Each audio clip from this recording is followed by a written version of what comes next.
الحمد لله وكفى والصلاة والسلام على عباده الذين اصطفى خصوصا على أفضلهم وخاتم النبيين محمد الأمين وعلى آله وصحبه أجمعين. أما بعد فقد قال الله تبارك وتعالى كما ورد في سورة بني إسرائيل: اعوذ باللہ من الشیطان الرجیم بسم اللہ الرحمن الرحیم ولا تقف ما ليس لك به علم ان السمع والبصر والفؤاد كل اولئك كان عنه مسؤولا. صدق اللہ العظیم. رب اشرح لي صدری ويسر لي امری واحلل عقدۃ من لسانی يفقهوا قولی. اللهم ربنا الہمنا رشدنا واعذنا من شرور انفسنا. اللهم ارنا الحق حقا وارزقنا اتباعه وارنا الباطل باطلا وارزقنا اجتنابه. اللهم وفقنا لما تحب وترضى. آمین یا رب العالمین. سورہ بنی اسرائیل کے تیسرے اور چوتھے رکوع کی 18 آیات میں جیسے کہ میں عرض کر چکا ہوں، حبر الامہ حضرت عبداللہ ابن عباس رضی اللہ تعالی عنہما کے قول کے مطابق تورات کی تعلیمات کا نچوڑ اللہ تعالی نے دے دیا ہے. So to say, this is the Quranic version of the 10 commandments of Torah. ذہن میں تازہ کر لیجئے. سب سے پہلی ہدایت: مت پوجو کسی کو سوائے اللہ کے، بندگی پرستی صرف اللہ کی. دوسری ہدایت: والدین کے ساتھ حسن سلوک. اور اس موضوع پر یہ قرآن مجید کا ذروۂ سنام ہے. اگر وہ تمہارے پاس بڑھاپے کی عمر کو پہنچ ہی جائیں تو انہیں اف تک مت کہو، انہیں کبھی جھڑکو نہیں، ان کے سامنے اپنے کندھے جھکا کر رکھو، عاجزی اختیار کرو، تواضع اختیار کرو. ہاں یہ کہ اگر کسی وقت کوئی بات ان کی رد کرنی ہی پڑے جبکہ تمہارے دل میں کوئی میل نہ ہو، سرکشی نہ ہو، تو اللہ تعالیٰ جانتا ہے تمہارے دلوں کی حالت کو، اللہ معاف فرمائے گا. تیسری ہدایت: رشتہ داروں کے حقوق ادا کرو اور محتاجوں کے اور غرباء کے مفت. چوتھی ہدایت: فضول خرچی میں دولت مت اڑاؤ. یہ تیسری اور چوتھی باہم مربوط ہے. اگر فضول خرچی میں دولت اڑاؤ گے تو ادائے حقوق کے لیے پیسے نہیں آئیں گے، بلکہ انسان مصرف جو ہے اپنی فاضل دولت کا کرے.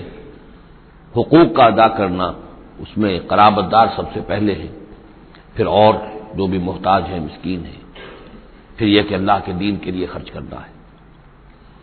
اس میں پھر مزید ہدایت کہ اگر کسی وقت تمہاری اپنی حالت ایسی نہ ہو کہ کسی کے ساتھ تعاون کر سکو، تب بھی یہ ہے کہ بات نرم کرو، معذرت کرو بڑے اچھے انداز میں. اسی سلسلے میں مزید ہدایت کہ ان صدقات اور خیرات کے معاملے میں بھی انتہا پسندی نہیں ہونی چاہیے. نہ یہ ہو کہ آدمی بخیل ہو جائے اور ہاتھ اپنی گردن سے باندھ لے کہ کوئی پیسہ نکلے ہی نہ یہ کہ اپنے دونوں ہاتھ کھلے چھوڑ دے تو پھر یہ کہ اسے بعد میں پچھتانا پڑے. اسی میں مزید ہدایت: اگر تم اپنے کسی عزیز کا یا کسی اور بیچارے غریب انسان کا چاہتے ہو کہ اس کا حال بدل جائے، اس کی حالت بہتر ہو جائے، اپنی حد تک جو تم کر سکتے ہو ضرور کرو، لیکن یہ نہ سمجھو کہ تم کسی کی حالت بدلنے پر قادر ہو. کسی کے رزق کی کشادگی یا تنگی یا سراسر اللہ کے ہاتھ میں. ایک اور ہدایت: زنا کے قریب تک نہ پھٹکنا. یہ بہت ہی بری شے، بے حیائی اور برا راستہ ہے.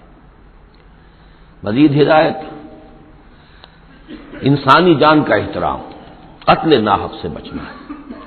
اور جو شخص ناحق قتل کر دیا جائے اس کے ورثاء کو ہم اختیار دیتے ہیں، ان کے ہاتھ میں اختیار ہوتا ہے کہ قاتل کو معاف کریں یا قاتل سے جان کے بدلہ جان جو ہے اس کی لیں.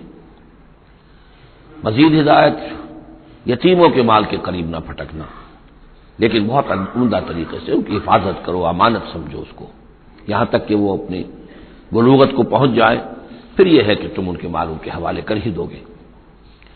عہد کی پابندی کرو، جہاں معاہدہ ہو جائے، وعدہ ہو، اس کو پورا کرو. اور جب ناپ کا دینے لگو تو ناپو بھی پورا، اور تول کر دو تو سیدھی ترازو سے تولو. یہی بہتر ہے نتیجے کے اعتبار سے بھی، اسی سے جو بقیت اللہ جو بچ جائے گا تمہارے لیے اس میں برکت ہوگی، اور بے ایمانی سے کم ناپ کر کم تول کر کچھ زیادہ اگر تمہیں فوری طور پر حاصل کر بھی لیا تو اس میں برکت نہیں ہوگی بلکہ اس میں نحوست ہوگی۔ ان تمام چیزوں کے بارے میں فرمایا۔ اب جو اس کے بعد جو ہدایت ہے جس کے اوپر کہ میں کل رک گیا تھا، جو بہت اہمیت کی حامل ہے، وَلَا تَقْفُ مَا لَيْسَ لَكَ بِهِ عِلْمٌ، ایسی چیز کے پیچھے مت پڑو یا مت لگو جس کے لیے تمہارے پاس علم نہیں ہے۔ انسان کا بحیثیت اشرف المخلوقات اس کا طرز عمل جو ہے وہ علم پر مبنی ہونا چاہیے، توہمات پر نہیں، خام خواہ کے توہمات جن کے لیے کوئی بنیاد نہیں، کوئی دلیل نہیں، ان توہمات کے اوپر انسان اپنی روش کو استوار کرے، یہ اس کے شایع نشان نہیں۔ البتہ اب علم جو ہے وہ دو طرح کے ہیں، یہ ہم سورہ بقرہ کے 4 رکوع میں دیکھ آئے ہیں۔ ایک ہے ہیومن نالج، ایکوائرڈ نالج، انسان جو علم حاصل کرتا ہے، اور ایک ریویلڈ نالج جو اسے دیا جاتا ہے، وہ وحی کے ذریعے سے آتا ہے، الہام کے ذریعے سے آتا ہے۔ وہ ریویلڈ نالج جو ہے اس کے ریسیپینٹ جو ہے وہ ہیومن سول ہے، اسپرٹ ہے، یہ نہیں ہے، یہ سینسز نہیں ہے، یہ دماغ نہیں ہے۔ وہی چاہے جلی ہو چاہے خفی ہو، الہام ہو، کشف ہو، رؤیا صادقہ ہو، کوئی بھی شے ہو، اس کا تعلق اس حیوانی وجود سے نہیں ہے، اس کا در حقیقت اس روحانی وجود سے ہے جس کا مسکن قلب ہے۔ اب ظاہر بات ہے کہ اس میں بھی جو وہی خفی عام لوگوں کو ہو جاتی ہے، الہام ہو جاتا ہے، کچھ اور وہ بھی کوئی دلیل نہیں ہے۔ اس شخص کے لیے تو دلیل ہے وہ، اگر وہ شریعت کے خلاف نہ ہو، لیکن کسی اور کے لیے دلیل نہیں ہے۔ جو ریویل نالج ہے اس میں صرف وہی جلی جو انبیاء کے پاس آئی ہے وہ دلیل ہے، وہ دلیل قاطع ہے، وہ برہان قاطع ہے۔ ان کے پاس جو وہی جلی آئی وہ بھی، اور جو وہی خفی آئی وہ بھی۔ وہی نبوت جو ہے وہ علم ہے، العلم۔ ایک علم تو یہ ہے، اور دوسرا علم وہ ہے جو انسان حاصل کرتا ہے خود۔ اس کے لیے یہ سینس آرگنز جو اس کو دیے گئے ہیں، حواس خمسہ، جن میں سے اہم ترین جو ہے ان السمع والبصر، سماعت اور بصارت، باقی یہ کہ 3 اور بھی ہیں، چھونا ہے، چکھنا ہے، سونگنا ہے۔ ان سے جو سینس ڈیٹا ملتا ہے پھر وہ یہاں فیڈ ہوتا ہے دماغ میں، برین میں، اور یہ ایک کمپیوٹر ہے جو اسے پروسیس کرتا ہے، اس سے کچھ نتیجے نکالتا ہے۔ یہ آیت در حقیقت اس سے بحث کر رہی ہے۔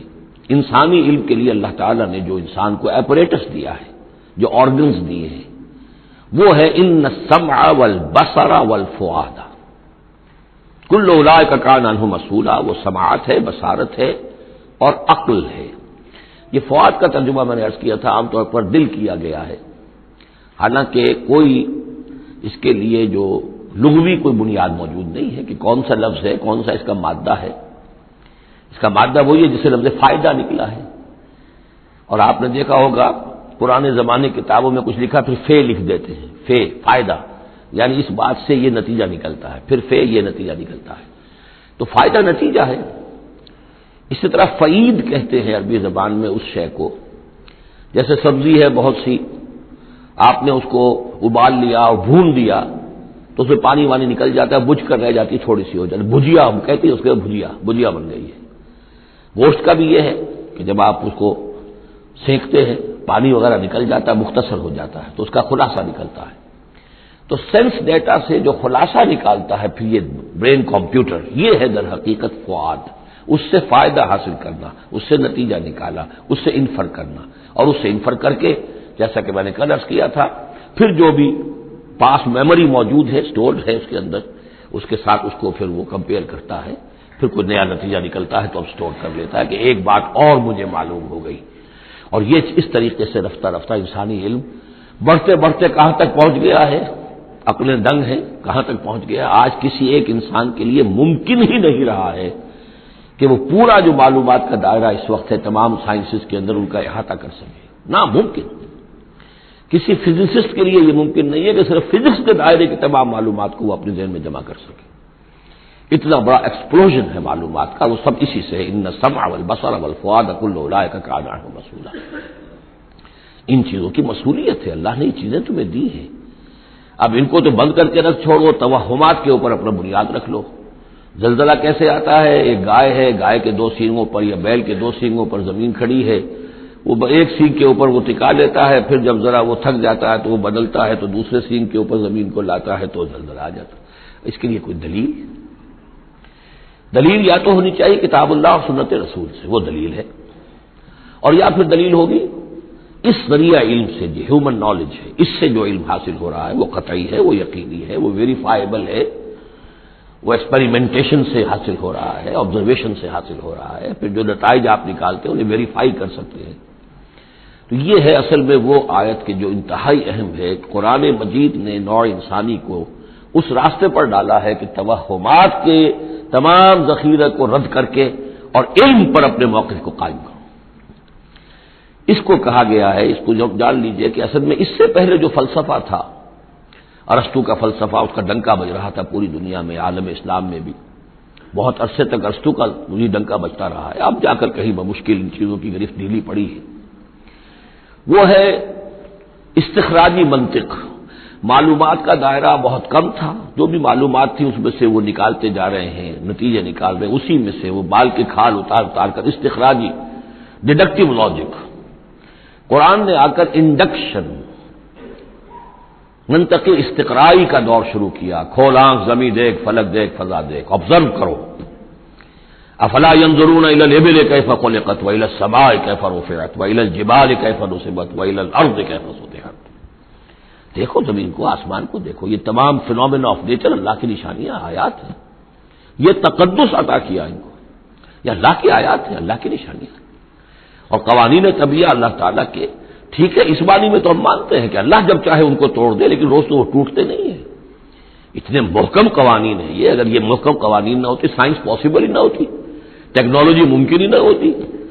کبھی کوئی قانون ہو جاتا حرکت کا، کبھی قانون حرکت کا بدل جاتا، تو پھر کیسے کوئی آپ مشین بناتے، کیسے کوئی ٹیکنالوجی ممکن نہیں تھی۔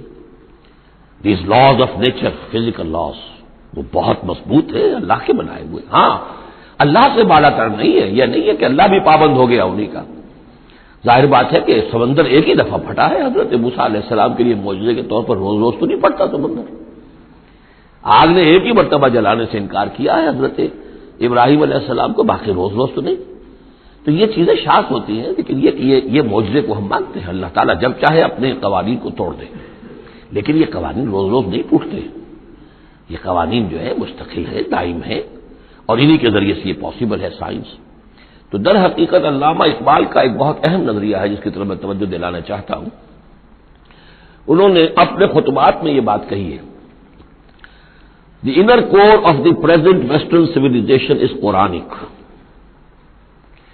اس موجودہ مغربی تہذیب کی بھی جو انر کور ہے، اس کا جو خالص اندرونی جو اس کا محور ہے، وہ خالص قرآنی ہے، کیونکہ یہ سائنس پر قائم ہے۔ اور قرآن نے جو ہے اسی طرف توجہ دلائی ہے۔ توہمات کو ایک طرف رکھو، یہ سب آکلٹ سائنسز وغیرہ جو ہیں، ان سے بھی ہمارے ہاں بڑی سخت جو ہے اسے بیزاری کا اظہار ہے۔ یہ نجومی بیٹھے ہوئے ہیں، یہ لکیریں دیکھی جا رہی ہے، یہ سائنس آف نمبرز ہے، آکلٹ سائنس قطعاً نہیں، یہ سائنسز نہیں ہے، کوئی توجہ مت کرو۔ ولا تقف ما ليس لك به علم، اور العلم علمان، علم دو ہی طرح کا ہے، یا پھر وہ صحیح جو اللہ نے جو اپریٹس دیا تھا حضرت آدم علیہ السلام کے اندر ودیت کر دیا تھا، علم الاسماء، اسی کے ذریعے سے ایکسفولیشن ہو رہی ہے اس اپریٹس کے ذریعے سے، اور علم پھیلتا چلا جا رہا ہے، یا وہ علم ہے اور یا پھر وہ علم ہے۔ فَإِمَّا يَأْتِيَنَّكُم مِّنِّي هُدًى فَمَن تَبِعَ هُدَايَ فَلَا خَوْفٌ عَلَيْهِمْ وَلَا هُمْ يَحْزَنُونَ۔ یورپ کی تباہی کا سبب یہ ہوا کہ اس نے دوسرے علم سے نگاہیں بند کر لی، وہی کی سے اپنا سلسلہ توڑ لیا، صرف اس علم کے اوپر رہ گیا۔ تو یہ گویا کہ دو آنکھوں میں سے اللہ نے جو دی تھی انسان کو، ایک یہ ایکوائرڈ نالج کی آنکھ اور ایک ریویل نالج کی آنکھ، وہ ریویل نالج کی آنکھ بند کر لی، اس سے اس نے دجالیت کی شکل اختیار کر لی ہے۔ ورنہ خود اپنی جگہ پر یہ ایکوائرڈ نالج، یہ علم الاسماء، یہ اللہ کا عطا کردہ ہے، اس میں فی نفسہ کوئی خرابی نہیں ہے، صرف یہ کہ دوسری طرف سے بے توجہ ہو گئی، اس نے اس کے اندر جو نتیجے کے اعتبار سے خرابی پیدا کر دی۔ ولا تقف ما ليس لك به علم ان السمع والبصر والفؤاد كل اولئك كان عنه مسؤولا ولا تمشي في الارض مرحا، اور زمین میں اکڑ کر مت چلو، انك لن تخرق الارض، کتنے ہی اکڑ کر چلو اور کتنے پاؤں مارو زمین پر، تم زمین کو پھاڑ نہیں سکو گے۔ ولن تبلغ الجبال طولا، اور نہیں پہنچ سکو گے پہاڑوں تک اونچائی میں، گردن کتنی اکڑا لو، کتنا اونچا کر لو، اوپر ترا بھی چڑھا لو، کہاں تک چڑھاؤ گے؟ کل ذالک کان سیئہ عند ربک مکروہا، یہ جو ساری باتیں ہیں اس میں جو برائی ہے وہ تیرے رب کو بہت ناپسند ہے۔ اب اس میں ڈونٹس بھی آئے ہیں، ڈوز بھی آئے ہیں، یہ کرو یہ نہ کرو، یہ کرو یہ نہ کرو۔ تو ان تمام احکام کے اندر جو حکم ہے اس سے سرتابی کریں گے تو برائی ہے، اور جس چیز سے روکا گیا ہے اس میں ملوث ہوں گے تو برائی ہے، تیرے رب کو بہت پسند ہے، ناپسند ہے۔ ذالک مما اوحی الیک ربک من الحکمہ، یہ ہے وہ کہ جو آپ کے رب نے محمد آپ پر وحی کی ہے، از قسم حکمت، یہ حکمت کا خزانہ ہے۔ تمدن انسانی، تہذیب انسانی، ثقافت انسانی، اجتماعیت انسانی کے لیے یہ اصول ہیں کہ اگر ان پر انسان کاربند رہے تو اس دنیا کی زندگی کو بھی جنت بنا سکتا ہے۔ ولا تجعل مع اللہ الہا آخر، لیکن اولین اور آخرین بات پھر وہی ہے، شروع میں بھی یہ تھا وقضى ربک الا تعبدوا الا ایاہ، اول و آخر توحید ہے۔ ولا تجعل مع اللہ الہا آخر فتلقى فی جہنم ملوما مدحورا، اللہ کے ساتھ کسی اور کو نہ ٹھہرا لو معبود، پھر تم جھونک دیے جاؤ گے جہنم میں ملامت زدہ ہو کر، ملوم مدحورا، دھکے دیے جا کر۔ افاسفاکم ربکم بالبنین، چلتے چلتے ایک اشارہ جو کہ انہوں نے کیا تھا کہ اللہ کی بیٹیاں قرار دے لی تھی۔ افاسفاکم ربکم بالبنین، اے عرب کے لوگوں تم ذرا سوچو، مزید غور کرو، کیا تمہیں تو پسند کر لیا ہے، ترجیح دی ہے اللہ نے بیٹوں کے ساتھ، واتخذ من الملائکۃ اناسا، اور خود فرشتوں کی شکل میں اپنے لیے بیٹیاں کر لی ہیں۔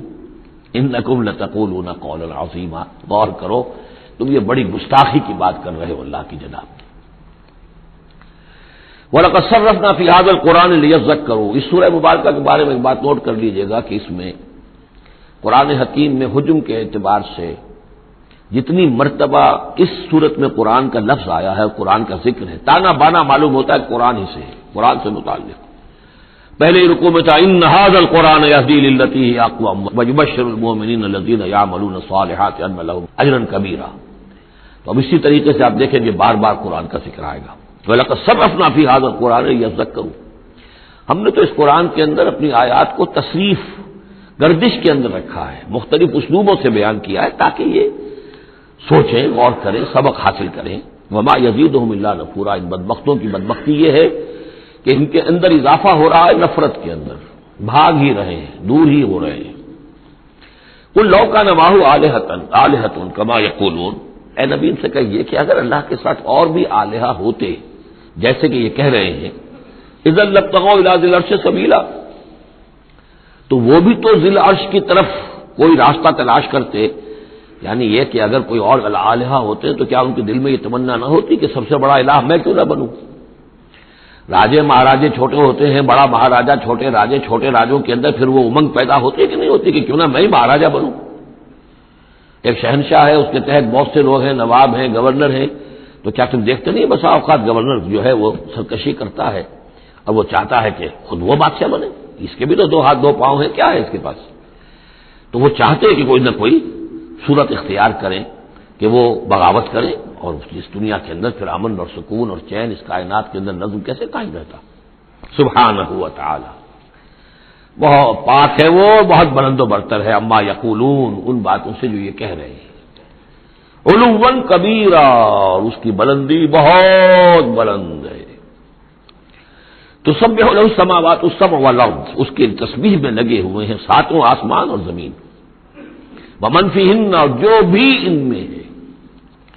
یہ تسبیح قولی بھی ہو سکتی ہے، اس لیے کہ اس میں آگے آ جائے گا ولکن لا تفقہون تسبیحہم، تم اس کی تسبیح کو نہیں جان سکتے، سمجھ نہیں سکتے۔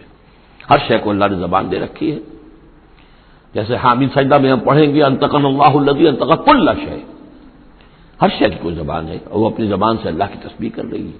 لیکن ایک چیز ہماری سمجھ میں بھی آتی ہے کہ ہر شے اپنے وجود سے گویا کہ اعلان کر رہی ہے کہ میرا صانع، میرا مالک، میرا خالق وہ ہر عیب سے پاک ہے، وہ اپنے وجود سے۔ جب تصویر جو ہے وہ مصور کے کمال فن پر گواہی دیتی ہے، میرا بنانے والا بڑا کامل فنکار ہے، تصویر گویا کہ اپنے مصور کی عظمت کا اظہار کر رہی ہے۔ تو اس کائنات کی ہر شے گویا کہ زبان حال سے اللہ کی تسبیح کر رہی ہے۔ وَإِن مِّن شَيْءٍ لَّا يُسَبِّحُ بِحَمْدِهِ، کوئی شے نہیں ہے مگر یہ کوئی تسبیح کرتی ہے اللہ کی حمد کے ساتھ، وَلَٰكِن لَّا تَفْقَهُونَ تَسْبِيحَهُمْ، لیکن تم اس کی تسبیح کو سمجھ نہیں سکتے۔ إِنَّهُ كَانَ حَلِيمًا غَفُورًا، یقینا اللہ حلیم ہے، تحمل والا ہے، فوراً نہیں پکڑتا، غفور ہے، بخشنے والا ہے۔ وَإِذَا قَرَأْتَ الْقُرْآنَ، پھر دیکھیے قرآن کا تذکرہ ہے۔ اے نبی جب آپ قرآن پڑھ کر انہیں سناتے ہیں، جعلنا بینک وبین الذین لا یؤمنون بالآخرۃ حجابا مستورا، تو ہم آپ کے اور ان لوگوں کے مابین کے جو آخرت پر یقین نہیں رکھتے، ایمان نہیں رکھتے، ایک غیر مرئی پردہ حائل کر دیتے ہیں۔ پردہ حائل کیوں ہوا ہے؟ کیونکہ وہ آخرت کو مانتے ہی نہیں، تو متوجہ ہے ہی نہیں، سنجیدگی ہے ہی نہیں، لاؤبالیانہ پن ہے، بابر وحش کوش کے عالم دوبارہ نہیں، اس تو توجہ سے کاہے کو سنیں گے؟ لیکن اس کو اللہ تعالیٰ اپنی طرف تعبیر کر رہے ہیں، اس قانون فطرت کے مطابق چونکہ ہے، ہم ڈال دیتے ہیں ان کے اور آپ کے مابین ایک غیر مرئی پردہ۔ نتیجہ کیا نکلتا ہے؟ وہ جعلنا علی قلوبہم اکنۃ، ان کے دلوں کے اوپر بھی ہم غلاف چڑھا دیتے ہیں، پردے ڈال دیتے ہیں، یفقہوہ، کہ وہ اسے سمجھ نہ پائیں، وفی آذانہم وقرا، ان کے کانوں کے اندر ثقل پیدا کر دیتے ہیں۔ وَإِذَا ذَكَرْتَ رَبَّكَ فِي الْقُرْآنِ وَحْدَهُ، اور جب آپ قرآن مجید میں اپنے پروردگار کا ذکر کرتے ہیں توحید کے ساتھ، اکیلے اسی کا، وَلَّوْا عَلَىٰ أَدْبَارِهِمْ نُفُورًا، تو وہ اپنی پیٹھیں موڑ کر چل دیتے ہیں بدک کر کے، یہ کیا ایک ہی اللہ، ایک ہی اللہ، ایک ہی اللہ کی رٹ لگا رکھی انہوں نے، اور والہا بھی تو ہیں، آخر ان کا بھی کچھ ذکر کریں، کبھی ان کا بھی بارے ان کا بھی بیان ہو جائے، لیکن نہیں، یہ تو ایک ہی اللہ کی رٹ لگاتے ہیں، تو وہ بالکل بدک کر چلے جاتے ہیں۔ نحن اعلم بما یستمعون به اذ یستمعون الیک، اور جب اے نبی یہ آتے ہیں آپ کے پاس اور توجہ سے بیٹھ کر سنتے ہیں تو ہمیں خوب معلوم ہے یہ کیا سنتے ہیں۔ میں عرض کر چکا ہوں اس کا پس منظر کہ وہ اپنے عوام پر یہ اثر ڈالنے کے لیے کہ یہ لوگ تو بڑے مخلص ہیں، سمجھنا چاہتے ہیں، پھر ہمارے ذہین ہے، انٹیلیجنسیا ہے ہمارا، یہ ہمارا ایلیٹ ہے، تو یہ جا کر سوچتے ہیں پھر آخر کوئی بات نہیں ہوگی محمد کے پاس کہ یہ لوگ جو ہے پھر خالی ہاتھ واپس آتے ہیں۔ ہمیں خوب معلوم ہے جو یہ سننے کے لیے آتے ہیں آپ کے پاس تو کیا سننے آتے ہیں۔ وَإِذْ هُمْ نَجْوَىٰ، اور پھر جب یہ علیحدہ ہوتے ہیں، سرگوشیاں کر رہے ہوتے ہیں، اِذْ يَقُولُ الظَّالِمُونَ، اور پھر یہ ایک دوسرے سے کہتے ہیں یہ ظالم، إِن تَتَّبِعُونَ إِلَّا رَجُلًا مَسْحُورًا، تم نہیں پیروی کر رہے ہو مگر ایک سحر زدہ شخص کی، یعنی ان میں سے کسی کے دل میں کوئی بات پیدا ہونی بھی لگتی ہے کہ نہیں بھائی آج تو جو بات کی ہے محمد نے صلی اللہ علیہ وسلم بڑی وزنی بات ہے، اس پر تو سنجیدگی سے غور کرنا ہوگا۔ اب ان کے کان کھڑے ہوئے کہ معلوم ہوتا ہے کہ اس پر تو ہمارے اس دوست اور ساتھی کے اوپر تو محمد کا داؤ چل گیا صلی اللہ علیہ وسلم، لہذا پھر اس کو سمجھاتے نہیں بھائی ایک سحر زدہ آدمی ہے، مشہور انسان ہے، کہاں اس کی باتوں پر سنجیدگی سے غور کر رہے ہو۔ انظر کیف ضربوا لک الامثال، دیکھیے اے نبی کیسی مثالیں وہ آپ کے لیے بیان کرتے ہیں، سحر زدہ، مسحور، کبھی ساحر، کبھی مسحور، کبھی شاعر، کبھی مجنون، یعنی کوئی ایک رائے بھی ان کی نہیں آپ کے بارے میں بن رہی ہے۔ فضلوا، اب وہ بھٹک گئے ہیں، فلا یستطیعون سبیلا، اور اب یہ راہ یاب نہیں ہو سکیں گے۔ وقالوا اذا كنا عظاما ورفاتا، اور وہ کہتے ہیں کہ کیا جب کہ ہم ہڈیاں ہو جائیں گی اور چورا چورا ہو جائیں گی ہماری ہڈیاں بھی، ہمارا گوشت گل سڑ کر جو ہے راکھ ہو جائے گا، انا لمبعوثون خلقا جدیدا، کیا کہہ رہے ہیں محمد صلی اللہ علیہ وسلم، کیا پھر ہمیں اٹھا لیا جائے گا ایک نئی زندگی، ایک نئی تخلیق؟ گویا کہ انہیں یہ بہت محال معلوم ہوتا ہے، ناممکن ہے۔ قل کونوا حجارۃ او حدیدا، اے نبی ان سے کہیے کہ تم تو ہڈیوں کی بات کر رہے ہو اور مٹی کی بات کر رہے ہو، خواہ تم پتھر بن جاؤ، لوہا بن جاؤ، او خلقا مما یکبر فی صدورکم، یا اس سے بھی زیادہ کوئی سخت چیز جو تمہارے دلوں میں ذہن میں ہو، تمہارے اس کا تصور کر سکتے وہ بن جاؤ، تب بھی اللہ اٹھا لے گا۔ فسیقولون من یعیدنا، پھر وہ کہیں گے اچھا کون ہمیں اٹھائے گا دوبارہ، کون ہمیں دوبارہ پیدا کرے گا؟ قل الذی فطرکم اول مرہ، کہیے وہ جس نے تمہیں پہلی مرتبہ پیدا کیا۔ فسینغضون الیک رؤوسہم، تو پھر وہ آپ کے سامنے ذرا اپنے سرکوں کو مٹکائیں گے، سروں کو، ہاں ٹھیک ہے، لیکن ویقولون متى، کب ہوگا ایسا بتائیے؟ قل عسى ان يكون قریبا، کہہ دیجیے ہو سکتا ہے قریبی آئی ہوئی، تمہاری شامت جو ہے ہو سکتا ہے دور نہ ہو۔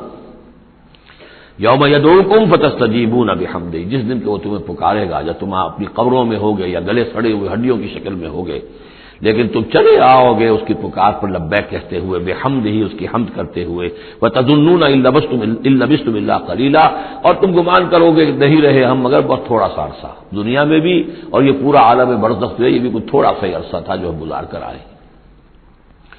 وقل لعبادی یقولوا التی ہی احسن، اے نبی میرے بندوں سے کہہ دیجئے، اب یہ عبادی کون ہے؟ اہل ایمان، بجائے یا ایھا الذین آمنوا کہنے کے قل لعبادی، میرے بندوں سے کہہ دیجئے، یقولوا التی ہی احسن، وہ بات کیا کرے عمدہ، مطلب یہ ان کی طرف سے کوئی تلخی کی بات نہیں ہونی چاہیے۔ اب ان لوگوں کے آباء و اجداد سے بنے ہوئے ان کے خیالات ہیں، عقائد ہیں، ان کی ریتیں ہیں، ان کی رسمیں ہیں، ان کی حمیت ہے، ان کی غیرت ہے، عوام میں جہالت ہے، ان کے چودھریوں میں اپنے مفادات، اپنی حیثیت، اس کا احساس ہے۔ لہذا یہ تمام رکاوٹیں جو ان لوگوں کے راستے میں حائل ہیں ان کا خیال کریں تو اپنا جو داعی جو ہے اس کے اندر تحمل ہونا چاہیے، حلم ہونا چاہیے، داعی کہیں مشتعل نہ ہو۔ قل لعبادی یقولوا التی ہی احسن، انہیں بات کرنی چاہیے عمدہ۔ ان الشیطان یلزغ بینہم، یقین شیطان تو چاہے گا کہ ان کے درمیان کوئی لڑائی شروع کرا دے، ہاتھا پائی شروع کرا دے۔ ان الشیطان کان للانسان عدوا مبینا، یقیناً شیطان جو ہے وہ تو انسان کا کھلا دشمن ہے ہی۔ ربکم اعلم بکم، تمہارا رب تم سے خوب واقف ہے۔ ان یشاء یرحمکم، وہ چاہے گا تو تم پر رحم فرمائے گا، اور ان یشاء یعذبکم، چاہے گا تمہیں عذاب دے گا۔ وما ارسلناک علیہم وکیلا، اور نبی ہم نے آپ کو ان پر کوئی داروغہ بنا کر نہیں بھیجا ہے کہ آپ ذمہ دار ہیں ان کو ہدایت پر لانے کے، نہیں۔ یہ معاملہ ہر شخص کا اپنا ہے، ذاتی ہے، ہز اون چوائس۔ وَرَبُّكَ أَعْلَمُ بِمَنْ فِي السَّمَاوَاتِ وَالْأَرْضِ، اور اللہ آپ کا رب خوب جانتا ہے ان تمام چیزوں کو کہ جو آسمان میں ہے اور زمین میں ہے۔ وَلَقَدْ فَضَّلْنَا بَعْضَ النَّبِيِّينَ عَلَىٰ بَعْضٍ، اور ہم نے بعض انبیاء کو بعض انبیاء پر فضیلت دی ہے۔ اب چونکہ یہ مسئلہ وہی ہے، آخری دور ہے مکے کا، اور وہ خبریں پہنچ چکی ہیں، اور یہ صورت بنی اسرائیل کے تاریخ سے شروع ہو رہی ہے، تو اب ظاہر بات ہے کہ ایک مسئلہ اٹھ کھڑا ہوگا کہ آیا موسیٰ افضل ہے یا محمد افضل ہے، یا یہ کہ عیسیٰ افضل ہے یا محمد افضل ہے صلی اللہ علیہ وسلم علیہ الصلوۃ والسلام۔ تو یہاں پر مسلمانوں کو اس دعوت اور تبلیغ کے جو تقاضے ہیں ان کے حوالے سے اس بحث میں تم نہ پڑو۔ اگر اس بات کو تم زیادہ زور دو گے ان میں حمیت پیدا ہو جائے گی، جیسے ہمارے ہاں وہ کھڑے ہو کر الاپتے ہیں سارے نبیوں سے افضل ہمارا نبی۔ ٹھیک ہے، وہ ہے افضل، لیکن خود انہوں نے کہا ہے کہ مجھے یونس ابن متہ پر بھی فضیلت مت دو۔ حضور کے صریح حکم کی خلاف ورزی کرتے ہیں جو یہ کہتے ہیں افضل، اس میں کوئی شک نہیں، لیکن یہ کہ اس افضلیت کا اس طریقے کا چرچا کرنا جو ہے اس سے دوسروں کے اندر ایک جو ہے منفی کیفیات پیدا ہوتی ہیں۔ تو اس حوالے سے حضور کی حدیث ہے یہ، مجھے یونس ابن متہ پر بھی فضیلت مت دو۔ یونس وہ ہے رسولوں میں سے ایک ہی رسول ہیں دنیا میں جنہیں کچھ اللہ نے سزا دی ہے، پکڑ ہوئی ہے، اور کسی کا معاملہ نہیں۔ یہ سورہ یونس میں ہم دیکھا ہے، تو آپ نے فرمایا مجھے یونس پر بھی فضیلت مت دو، اس لیے کہ اس بات میں مت پڑھو۔ وَلَقَدْ فَضَّلْنَا بَعْضَ النَّبِيِّينَ عَلَىٰ بَعْضٍ، ہم نے بعض انبیاء کو بعض انبیاء پر فضیلت دی ہے، بس اصولی بات ہے۔ تِلْكَ الرُّسُلُ فَضَّلْنَا بَعْضَهُمْ عَلَىٰ بَعْضٍ۔ اب یہاں دیکھیے خاص طور پر پھر ان کے نبی کا ذکر کیا جا رہا ہے، وَآتَيْنَا دَاوُودَ زَبُورًا، ہم نے داؤد کو زبور عطا کی تھی۔ ہم ان انبیاء اور رسل کے جو عظمتیں ہیں، ان کے جو مقامات ہیں، ان کے اعتراف میں، ان کے اعلان میں ہمیں کوئی باک نہیں، ہمیں کوئی جھجک نہیں۔ قُلِ ادْعُوا الَّذِينَ زَعَمْتُم مِّن دُونِهِ، کہیے ان سے کہ پکارو انہیں جنہیں تم سمجھتے ہو کہ اللہ کے سوا کوئی معبود ہے، کوئی کار مختار وہ بھی ہیں۔ فَلَا يَمْلِكُونَ كَشْفَ الضُّرِّ عَنكُمْ وَلَا تَحْوِيلًا، تو انہیں کوئی اختیار حاصل نہیں ہے نہ تو تم سے کوئی تکلیف دور کرنے کا اور نہ ہی کوئی حالت کو بدل دینے کا۔ اولئک الذین یدعون، وہ ہستیاں جنہیں یہ پکار رہے ہیں۔ پکارنے والوں میں دیکھیے کہ پکارنے میں ایک تو ایسے بھی تھے خیالی ہستیاں جن کا کوئی وجود ہی نہیں، من گھڑت، لیکن پکارے جانے والے انبیاء، اولیاء اللہ یا فرشتے یہ بھی تو ہو سکتے ہیں نا۔ لیکن اس عالم امر میں، اس عالم غیب میں ان کا حال کیا ہے جنہیں یہ پکار رہے ہیں؟ ہم کئی دفعہ دیکھا ہے انہیں پتہ بھی نہیں کہ یہ ہمیں پکار رہے ہیں۔ قیامت کے دن وہ تو انکار کریں گے، ہمیں کوئی معلوم نہیں تھا کہ تم نے ہمارے ساتھ یہ گستاخیاں کی ہیں اور ہمیں شرمندگی کا سامان بن گئے ہو، کہ اللہ تعالیٰ کے سامنے ہماری شرمندگی ہے کہ اللہ تعالیٰ کے ہاں پیش ہو رہے ہیں کہ ہمیں مد مقابل بنایا گیا اللہ کا۔ لہذا اولئک الذین یدعون یبتغون الی ربہم الوسیلۃ، اس عالم غیب میں وہ تو خود اللہ کے، اپنے رب کے تقرب کے متلاشی ہیں۔ تو یہ وسیلہ کا لفظ آ چکا ہے اس سے پہلے، یبتغون الی ربہم الوسیلۃ ایہم اقرب، یعنی اس عالم امر میں بھی درجات ہیں، فرشتے ہیں، طبقہ اسفل کے فرشتے ہیں، پھر درجہ اعلیٰ کے فرشتے ہیں، پھر مقربین بارگاہ ہیں، پھر وہ جو ہے ملائے اعلیٰ جس کو کہا جاتا ہے، ملائکہ مقربین ہیں۔ تو ان کے اندر بھی ایک درجہ بندی ہے، اور وہ اس عالم کے اندر بھی جیسے یہاں اللہ کے بندے تقرب اللہ کی کوشش کر رہے ہیں، وہ وہاں پر وہ بھی اس عالم کے اندر، بس فرق تو یہی ہے کہ وہ ہماری نگاہوں سے اوجھل ہے۔ جب یبتغون الی ربہم الوسیلۃ ایہم اقرب، چاہتے ہیں کہ اور آگے بڑھے اور قرب ہو جائے، ایک دوسرے سے آگے نکل جائیں۔ وَيَرْجُونَ رَحْمَتَهُ، اس کی رحمت کے امیدوار ہیں، وَيَخَافُونَ عَذَابَهُ، اور اس کے عذاب سے ڈرتے رہتے ہیں. ان عذاب ربک کان محذورا، واقعہ یہ ہے کہ آپ کے رب کا عذاب جو ہے واقعتاً ایسی شے ہے جس سے ڈرتے رہنا چاہیے.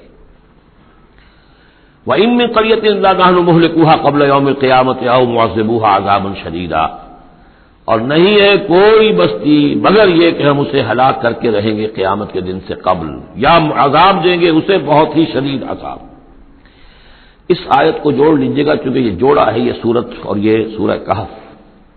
لِيُنذِرَ بَأْسًا شَدِيدًا مِّن لَّدُنْهُ، بہت بڑی جنگ اور بہت بڑی تباہی جو آنے والی ہے قیامت سے قبل، اس کی طرف اشارہ ہے. کہ یہ جو آج کل جو بھی تصور کر سکتے ہیں کہ ایٹمک جنگ اگر ہو جائے تو کیا ہوگا دنیا میں، نیوکلیئر وار ہو اور کسی میں وہ چھڑ سکتی ہے. لیکن یہ کہ قیامت سے پہلے الملحمۃ العظمیٰ، ایک بہت بڑی جنگ ہونے والی ہے جس کی کہ احادیث کے اندر خبریں ہیں، جس کا تذکرہ پھر آئے گا سورہ کہف کے اندر صراحت کے ساتھ. تو کوئی بستی ایسی نہیں ہے قیامت سے پہلے وہ عذاب آئے گا. اور معذبوها عذابا شدیدا کان ذلک فی الکتاب مستورا، اور یہ تمام چیزیں جو ہے اللہ کی کتاب میں لکھی ہوئی ہے، طے شدہ ہے، وہ آنا ہے، اس کا ایک ٹائم ٹیبل معین ہے. وما منعنا ان نرسل بالآیات، اور ہمیں نہیں روکا اس سے کہ ہم آیات بھیجیں. اب وہ مسئلہ چھڑ رہا ہے دوبارہ جو سورہ انعام سے چل رہا ہے کہ نشانی کیوں نہیں دکھاتے، حصے نشانی، کوئی معجزہ. یہاں اللہ تعالیٰ فرما رہے ہیں کہ ہم نے اس طرح کے معجزے دکھانے کیوں بند کر دیے. وما منعنا، نہیں روکا ہم کو اس سے کہ ان نرسل بالآیات، کہ ہم وہ معجزات دکھائیں، الا ان کذب بها الاولون، اس لیے کہ ہم نے یہ دیکھ لیا کہ پچھلوں نے بھی جھٹلایا ان کو. نہ تو سمود کو جو ہم نے ناقہ دی تھی ان کے مطالبے کے اوپر اس پر کوئی ایمان لایا، نہ عیسیٰ کو جو آخری معجزے ہم نے دے دیے، زندہ جانور پیدا کر دینا، گارے سے بنانا، پھونک مارنا اور اڑتا ہوا وہ پرندہ بن جائے، اور مردہ کو کہنا قم باذن اللہ، وہ کھڑا ہو کے چلنے لگ جائے. اب اس سے آگے کون سا معجزہ ہوگا؟ لیکن کوئی مانا معلوم ان کذب بها الاولون، پہلوں نے بھی ان معجزات کا انکار ہی کیا، جھٹلایا. وآتینا ثمود الناقۃ مبصرۃ، ہم نے سمود کو، قوم سمود کو ان کی آنکھیں کھولنے کے لیے ہم نے اونٹنی والی نشانی دکھا دی، فظلموا بها، انہوں نے اس پر بھی ظلم کیا. وما نرسل بالآیات الا تخویفا، اور ہم نہیں بھیجتے اپنی آیات نشانیاں مگر صرف خبردار کرنے کے لیے. وہ خبردار کرنے کے لیے اب ہم اپنی قرآن مجید کی آیات بھیج رہے ہیں. وَإِذْ قُلْنَا لَكَ إِنَّ رَبَّكَ أَحَاطَ بِالنَّاسِ، اور جب ہم یہ کہتے ہیں کہ آپ کے رب نے تو لوگوں کا احاطہ کیا ہوا ہے، تب بھی یہ کہتے ہیں اس کا کیا مطلب ہے؟ کہاں ہے اللہ؟ کہاں ہمارا احاطہ ہوا ہے؟ ظاہر بات ہے کہ یہ مسئلہ ہے جو سمجھیے فلسفے کے مشکل ترین مسائل میں سے ہے. حقیقت و ماہیت وجود، ایک اللہ کا وجود ہے، ہر جگہ ہے، ہر آن ہے، لیکن یہ کہ یہاں دنیا میں ہے کہ نہیں ہے، یہ دنیا ہے یا اللہ ہے، کیا ہے؟ اب یہ سمجھ میں آنے والی بات نہیں ہے. اسی لیے کچھ لوگوں نے اس کو ہماوست سب قاضی کائنات جو ہے خدا ہی ہے، خدا ہی نے یہ روپ دھار لیا ہے. جیسے انسانوں کا روپ دھار لیتا ہے وہ اوتار کی شکل میں آ جاتا ہے، ایسے خدا نے اس کائنات کی شکل اختیار کر لی ہے. اس کو پینتھیزم کہتے ہیں انگریزی میں، ہماوست، سب خدا ہی ہے. یہ بہت بڑا کفر ہے، شرک ہے. تو کیسے سمجھیں؟ بہت سی چیزیں ہیں جو انسان کی سمجھ سے بالا تر ہے. اللہ ہے کیسے ہے؟ کیا دنیا میں اللہ نہیں ہے تو اللہ کی ذات محدود ہو گئی؟ پوری یہ کائنات اس میں اللہ کا وجود ہی نہیں ہے تو اس کا مطلب یہ کہ اللہ تو پھر علیحدہ کہیں ایک محدود سی شخصیت ہو گئی جو کسی جگہ پر ہے. لیکن اللہ تو ایبسلیوٹ ایگزسٹنس ہے اس کی، کسی حدود اور قیود اور زمان اور مکان اور سمت ان سے تو باورا ہے. وراء الورا ثم وراء الورا. وما جعلنا الرؤيا التي أرادناك إلا فتنة للناس. اسی طریقے سے اب یہ مسائل گنوائے جا رہے ہیں کہ جو لوگوں کے لیے بڑے ان کا چونکہ ان کی طرف سے ان کا رد عمل جو ہے وہ صحیح نہیں ہوتا، لہذا اللہ تعالیٰ نے معجزے دکھانے بند کر دیے ہیں اور حضور کے بارے میں طے کر دیا کہ وہ معجزہ نہیں دکھائیں گے جس طرح کا معجزہ یہ مانگ رہے ہیں. اسی طرح ہم نے جو آپ کو مشاہدہ کرایا جس شب معراج کا، وما جعلنا الرؤيا التي، رؤیا یہاں خواب کے معنی میں نہیں ہے، جیسے رؤیت بصری ہے ہم دیکھ رہے ہیں، یہ بھی تو رؤیت ہی ہے. تو حضور کو باقاعدہ مشاہدہ کرایا التي اریناک کا، جو آپ کو دکھایا ہم نے، الا فتنة للناس، وہ بھی لوگوں کے لیے فتنہ بن گیا. لوگوں نے کہا کہ یہ تو معلوم ہوتا ہے کہ اب بالکل ہی ان کا دماغ چل گیا ہے، معاذ اللہ ثم معاذ اللہ. بہت خوش ہوئے تھے مشرکین مکہ، بہت خوش ہوئے. چلو جی چلیے اب ہماری مشکل حل ہو گئی، اب تو ہم تمام مسلمانوں کو باور کروا لیں گے کہ آج تک تم نہیں مانتے تھے، واقعتاً محمد کا دماغ چل گیا ہے صلی اللہ علیہ وسلم. وہ کہہ رہے ہیں میں راتوں رات بیت المقدس بھی ہو کے آ گیا ہوں اور میں آسمانوں کی سیر کر کے آ گیا ہوں. اب یہ بات ناقابل قیاس، کیسے انسان سمجھے، گمان نہیں کر سکتا۔ آج تو پھر بھی آپ سوچ سکتے ہیں کہ آج تو آپ کے پاس وہ ذرائع ہیں کہ چاند پر بھی آپ پہنچ گئے ہیں، لیکن یہ کہ آج سے آپ 1400 برس پہلے کے انسان کے بارے میں سوچئے، اسے بیت المقدس جانے کے اندر بھی جو ہے 15 دن لگتے تھے، تو کیسے وہ گیا اور گئے بھی اور آ بھی گئے رات ہی رات کے اندر۔ بڑے خوش ہو کر آئے حضرت ابوبکر کے پاس، ابوبکر سنا تمہارے ساتھی کیا کہہ رہے ہیں؟ کہ کیا کہہ رہے ہیں؟ وہ کہہ رہے ہیں میں رات کو بیت المقدس ہو کر آ گیا ہوں۔ ایک دفعہ ایک لمحہ توقف کیا، کیا واقعی کہہ رہے ہیں؟ ہاں ہاں کہہ رہے ہیں، چلو ہم تمہیں ملوا دیتے ہیں، ان سے کہلوا دیتے ہیں، چلو صحیح، اگر وہ کہہ رہے ہیں تو ٹھیک کہہ رہے ہیں، بس ختم۔ اس دن سے صدیق کا لقب، وہ کہہ رہے ہیں تو ٹھیک کہہ رہے ہیں۔ اور فرمایا جب میں یہ مانتا ہوں کہ آسمان سے روز ان کے پاس فرشتہ آتا ہے، تو اگر وہ آسمان ہوا ہے تو کون سی بڑی بات ہو گئی؟ اگر اللہ کا فرشتہ آسمان سے روز آتا ہے ان کے پاس، تو وہ آسمان تک ہو کے آ گئے تو کون سی بڑی بات ہوئی؟ وہ اگر کہہ رہے تو سچ کہہ رہے ہیں۔ مستند ہے ان کا فرمایا ہوا، وما جعلنا الرؤيا التي اريناك الا فتنة للناس، یہ بھی لوگوں کے لیے فتنہ بن گیا۔ وشجرة ملعونة في القرآن، اسی طرح ایک مثال ہے قرآن مجید میں زقوم کے درخت کا ذکر آتا ہے کہ وہ درخت جو ہے وہ عین جہنم کے اس کے تہ کے اندر اس کی جڑ ہوگی، وہاں سے وہ درخت کیسا ہوگا؟ آگ کے اندر درخت، ہاؤ از اٹ پاسبل؟ اب یہ زقوم کا یہ بھی ان کے لیے ایک فتنہ بن گیا۔ اب یہ چیزیں نہیں جانتے کہ اس عالم کا کہ جو فزیکل لاز ہے وہ اور ہوں گے، مختلف ہوں گے، اس آگ کی نوعیت اور ہے، وہ آگ یہ نہیں ہے، وہ آگ جو ہے اس کی حیثیت ہی کچھ اور ہے۔ تو فرمایا وشجرۃ الملعونۃ فی القرآن، اور جس قرآن مجید میں جس ملعون شجر کا ذکر ہے، وَنُخَوِّفُهُمْ، کہ یہ ساری باتیں ہم انہیں بتاتے ہیں خبردار کرنے کے لیے۔ فما یزیدہم الا طغیانا کبیرا، اب یہ ان کی بدبختی ہے کہ ان تمام چیزوں سے ان کے اندر سرکشی ہی کے اندر اضافہ ہو رہا ہے، بڑھتے چلے جا رہے ہیں سرکشی میں۔ وَإِذْ قُلْنَا لِلْمَلَائِكَةِ اسْجُدُوا لِآدَمَ فَسَجَدُوا إِلَّا إِبْلِيسَ، اور یاد کرو جب کہ ہم نے کہا تھا فرشتوں سے کہ سجدہ کرو آدم کو، تو ان سب نے سجدہ کیا مگر ابلیس نے نہیں کیا۔ قَالَ أَسْجُدُ لِمَنْ خَلَقْتَ طِينًا، یہ چوتھی مرتبہ اب یہ آدم و ابلیس کا قصہ آ رہا ہے قرآن میں۔ اس نے کہا کیا میں اس کو سجدہ کروں جسے تو نے بنایا ہے گارے سے؟ قَالَ أَرَأَيْتَكَ هَذَا الَّذِي كَرَّمْتَ عَلَيَّ، مزید اس نے کہا کہ ذرا دیکھو، ذرا دیکھ پروردگار، یہ جو انسان آدم جس کو تو نے مجھ پر عزت دی ہے، مجھ سے بالا تر کر دیا، کرمت علیہ، لئن اخرتنی الی یوم القیامہ، اگر تو مجھے مہلت دے دے قیامت کے دن تک، لاحتنکن ذریتہ الا قلیلا، میں اس کی پوری نسل، اس کی ساری اولاد کو لگام دے دوں گا سوائے بہت تھوڑے سے لوگوں کے، ان کو گمراہ کر کے چھوڑوں گا۔ قال ذب فمن تبعک منہم فإن جہنم جزاؤکم جزاء موفورا، اللہ نے فرمایا جاؤ دفع ہو جاؤ، ٹھیک ہے، ان میں سے جو بھی آدم کی نسل میں سے جو بھی تیری پیروی کریں گے تو پھر تم سب کے لیے تمہارا بدلہ جہنم ہے، وافر بدلہ ہوگا تمہارے لیے، تمہارے گناہوں اور سرکشی کے لیے۔ واستفزز من استطاعت منہم، یہ لفظ آئے گا کئی بار، ذرا نوٹ کر لیجیے۔ فز کہتے ہیں عربی زبان میں بکری کا جو بچہ نوزائیدہ ابھی ہوتا ہے، جیسے کل بھی میں نے ذکر کیا تھا، وہ کھڑا ہوتا ہے تو ٹانگیں اس کی لڑکھڑا رہی ہوتی ہیں، تو اس طریقے سے یعنی اس طرح جب کہ کسی انسان کی ٹانگیں لڑکھڑا جائیں، اس کے اندر حوصلہ ختم ہو جائے، ہمت اس کا جواب دے رہی ہو، تو اس کے لیے پھر یہ محاورہ ہے یا کنایا ہے۔ واستفزز من استطاعت منہم، تو پھسلا لے ان کو، ان میں سے جس کو چاہے، بصوتک، اپنی آواز سے، واجلب علیہم، اور چڑھا لا ان کے اوپر، بخیلک، اپنے سواروں کو، ورجلک، اپنے پیادوں کو، وشارکہم فی الاموال والاولاد، اور تجھے کھلی چھوٹ ہے ان کے ساتھ مشارکت کر، ساجھا کر مال میں اور اولاد میں، وعدہم، اور ان سے جو چاہے وعدے کر جھوٹے سچے، وما یعدہم الشیطان الا غرورا، لیکن نہیں وعدہ کرتا ان سے شیطان مگر دھوکے کے۔ ان عبادی لیس لک علیہم سلطان، میرے بندوں پر تجھے اختیار کوئی نہیں ہوگا، ورگلا لو جس طرح، سب باغ دکھا لو جس طرح، جو چاہو وسوسہ اندازی کر لو، اس کا اختیار ہے، لیکن یہ اختیار نہیں ہے کہ میرے کسی بھی بندے کو تم زبردستی اس کی مرضی کے خلاف، اس کی مرضی کے بغیر گمراہی پر لے جاؤ۔ وَكَفَىٰ بِرَبِّكَ وَكِيلًا، اور کافی ہے تیرا رب ان کے لیے کارساز، جو اللہ کے بندے جو شیطان سے بچنا چاہیں۔ ربکم الذی یسجی لکم الفلک فی البحر، تمہارا رب وہ ہے جو چلاتا ہے کشتیوں کو سمندر میں یا دریا میں، لتبتغوا من فضلہ، تاکہ تم اس کے فضل کو حاصل کر سکو۔ انہ کان بکم رحیما، یقیناً وہ تم پر بہت ہی رحیم ہے اور شفیق ہے۔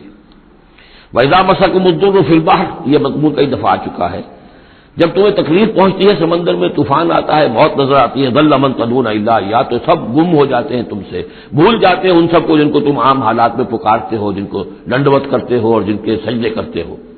فلما نجاکم الى البر، سوائے اللہ کے سب کو بھول جاتے ہو، صرف اللہ کو پکارتے ہو۔ پھر جب اللہ تعالیٰ تمہیں بچا کر نکال کر لے آتا ہے خشکی پر، آرس تم پھر اعراض کرتے ہو، پھر رخ موڑ لیتے ہو۔ وکان الانسان کفورا، یقین انسان بہت ناشکرا ہے۔ افامنتم ان یخسف بکم جانب البر، تو کیا تم اس سے ڈرتے نہیں کہ وہی اللہ تمہیں زمین میں خشکی میں بھی تو دھنسا سکتا ہے کہ نہیں؟ آسودہ ساحل تو ہے مگر شاید تجھے معلوم نہیں، ساحل سے بھی موجیں اٹھتی ہیں، خاموش بھی طوفان ہوتے ہیں، کیا خشکی لوگ مرتے نہیں؟ وہاں جب تھے تو چیخ رہے تھے، چلا رہے تھے، اللہ کو پکار رہے تھے، خشکی پر آتے ہی، اور اب تم بھول گئے اللہ کو، تو کیا اللہ یہاں تمہیں دھنسا نہیں سکتا زمین میں؟ یخسف بکم جانب البر اور یرسل علیکم حاصبا، یا تم پر ایک ایسی تیز آندھی بھیج دے اس بر پر، خشکی پر، کہ جس میں پتھر ہو اور پتھراؤ ہو تمہارا اور تم ہلاک ہو جاؤ۔ ثم لا تجد لکم وکیلا، پھر تمہیں کوئی بچانے والا نہ ملے۔ ام امنتم ان یعیدکم فیہ تارۃ اخری، تو کیا تمہیں اس کا ڈر نہیں رہا کہ پھر کبھی دوبارہ اللہ تمہیں لے جائے اسی سمندر میں؟ فیرسل علیکم قاصفا من الریح، اور پھر ایک زوردار جھکڑ تمہارے اوپر چھوڑ دے، فیغرقکم بما کفرتم، تمہیں غرق کر دے تمہارے کفر کی پاداش میں۔ ثم لا تجدوا لکم علینا تبیعا، پھر تم ہمارا کوئی نہیں پاؤ گے کہ جو ہمارا تعاقب کر سکے، ہم سے بات پوچھ کر سکے کہ وہ فلاں لوگوں کے ساتھ یہ معاملہ کیوں کر دیا گیا۔ وَلَقَدْ كَرَّمْنَا بَنِي آدَمَ وَحَمَلْنَاهُمْ فِي الْبَرِّ وَالْبَحْرِ، یہ آیت بھی انسان کی، جیسا کہ میں نے بار عرض کیا ہے، جو بھی کریشن ہے اللہ کا، اس کا کلائمیکس انسان ہے۔ گویا کہ یہ سارا سلسلہ جو ہے تنزلات، اللہ کا حرف کن، اور کن سے وہ خلق نور، اس نور سے وہ تخلیق ارواح انسانیہ اور ملائکہ، پھر ایکسپلوژن، دی بگ بینگ، اور اس سے وہ حرارت اور وہ آتشی کرے، اور اس دور میں جنات کی جو تخلیق ہوئی، اور پھر اس کے بعد ان کا ٹھنڈا ہونا، اور پھر یہ بارش کا برسنا، اور بارش اور زمین، پانی اور زمین کے اب یہاں سے جو حیات ارضی ہے اس کا آغاز ہونا۔ ہر دو عالم خاک شد تا بست نقش آدمی، اے بہار نیستی از قدر خود ہوشیار باش۔ وَلَقَدْ كَرَّمْنَا بَنِي آدَمَ، اور ہم نے بڑی تکریم کی ہے، عزت کی ہے آدم کے نسل کی۔ وَحَمَلْنَاهُ فِي الْبَرِّ وَالْبَحْرِ، اور ہم اٹھائے پھرتے ہیں اس کو، گویا کہ جیسے کہ گود میں کوئی لے کر چل رہا ہو۔ ہم، ظاہر بات ہے نظام قدرت ہے اللہ کا ہے، ہم اسے اٹھائے پھرتے ہیں۔ حَمَلْنَاهُ فِي الْبَرِّ وَالْبَحْرِ، بر میں بھی اور باہر میں بھی۔ وَرَزَقْنَاهُم مِّنَ الطَّيِّبَاتِ، اور ہم انہیں پاکیزہ رزق دیتے ہیں، عمدہ چیزوں کا۔ وَفَضَّلْنَاهُمْ عَلَىٰ كَثِيرٍ مِّمَّنْ خَلَقْنَا تَفْضِيلًا، اور فضیلت دی ہے ہم نے انہیں اپنی بہت سی مخلوقات کے اوپر، بہت بڑی فضیلت دی ہے۔ یوم ندعو کل اناس بامامہم، اب تصور کرو جن کے رتبے ہیں سوا، ان کی سوا مشکل ہے۔ جب یہ مقام دیا گیا ہے تو محاسبہ بھی ہوگا، حساب کتاب بھی ہوگا، جواب دہی بھی ہوگی۔ حیوانات سے کوئی جواب دہی نہیں ہے۔ یوم ندعو کل اناس بامامہم، جس دن کہ ہم ہر لوگوں کو پکاریں گے اپنے اپنے اماموں کے ساتھ، اپنے اپنے لیڈروں کے ساتھ، آؤ۔ فمن اوتی کتابہ بیمینہ، تو جس کو بھی دیا جائے گا اعمال نامہ اس کے داہنے ہاتھ میں، فاولئک یقرؤون کتابہ، وہ پڑھیں گے اپنے اعمال نامے کو خوشی کے ساتھ، ولا یظلمون فتیلا، اور ان پر دھاگے کے برابر بھی ظلم نہیں کیا جائے گا۔ ومن کان فی ہذہ اعمی فہو فی الآخرۃ اعمی، جو اس دنیا میں اندھا رہا وہ وہاں بھی اندھا ہوگا، جس نے یہاں آیات الہی کو دیکھا ہی نہیں، حیوانوں کا سب دیکھنا دیکھا، انسانوں کا سب دیکھنا نہیں دیکھا۔ دیدن دیگر آموز، سنیدن دیگر آموز کی نوبت نہیں آئی۔ جو یہاں اندھے رہے تو آخرت میں بھی اندھے ہوں گے، بلکہ اس سے بھی زیادہ اضل سبیلا، بھٹکے ہوئے ہوں گے۔ وَإِن كَادُوا، یہ بہت اہم مضمون آیا ہے جو اس سے پہلے سورہ یونس میں آیا تھا، اب یہاں آیا ہے۔ وَإِن كَادُوا لَيَفْتِنُونَكَ عَنِ الَّذِي أَوْحَيْنَا إِلَيْكَ لِتَفْتَرِيَ عَلَيْنَا غَيْرَهُ، اور اے نبی یہ لوگ تو تلے ہوئے ہیں اس بات پر کہ آپ کو بچھلا دیں، فتنے میں ڈال دیں اس چیز کے بارے میں جو ہم نے آپ کی طرف وحی کی ہے، تاکہ آپ کوئی اور شے گھڑ کر ہماری طرف، اس قرآن کے سوا کوئی شے گھڑ کر ہماری طرف منسوب کر دیں۔ سورہ یونس میں آیا تھا کہ انہوں نے کہا ائت بقرآن غیر ھذا او بدلہ، اے نبی اے محمد یہ قرآن بہت ریجڈ ہے، ان کمپرومائزنگ ہے، اس کو تو ہم قبول نہیں کر سکتے، ناٹ ایکسیپٹیبل، ہاں کچھ اس میں ترمیم کرو، کچھ کو بدل دو، کچھ نرمی کرو، کچھ ہماری بات مانو، کچھ اپنی بنواؤ، وہی دباؤ۔ اور آپ اندازہ کر لیجیے جو میں آپ کو واقعہ سنا چکا ہوں کہ کس طریقے سے عوام کے اوپر ان لیڈروں نے اپنا اثر قائم کر لیا تھا۔ وہ لوگ سمجھتے تھے کہ ٹھیک تو کہہ رہے ہیں یہ، بھائی رسالت کا دعویٰ کر رہے ہیں تو اس معجزہ دکھائیں۔ ادھر یہ ہے کہ اللہ تعالیٰ کا فیصلہ یہ کہ معجزہ نہیں دکھائیں گے۔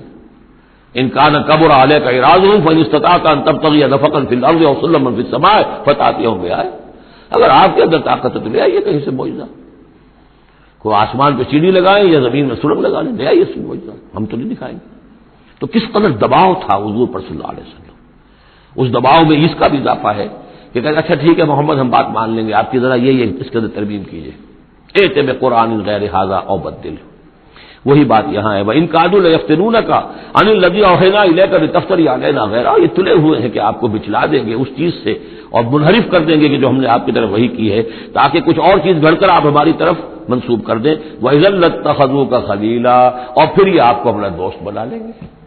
دوست کیا، وہ تو بادشاہ بنانے کو تیار تھے، ہم آپ کو بادشاہ بنانے کو تیار ہیں۔ وَلَوْلَا أَن ثَبَّتْنَاكَ، بہت اہم آیت ہے یہ، اور اگر ہم نے ہی نہ آپ کے پاؤں جما دیے ہوتے۔ دیکھیے محمد رسول اللہ کی بات ہو رہی ہے، آسان نہیں ہے، دباؤ، اس پورے پریشر جو چاروں طرف سے پڑ رہے تھے۔ اللہ فرماتے ہیں وَلَوْلَا أَن ثَبَّتْنَاكَ، اگر ہم نے آپ کے قدم نہ جما دیے ہوتے، لَقَدْ كِدتَّ تَرْكَنُ إِلَيْهِمْ شَيْئًا قَلِيلًا، تو عین ممکن تھا کہ آپ کچھ نہ کچھ ان کی طرف مائل ہو ہی جاتے، جھک ہی جاتے، دباؤ اتنا شدید تھا۔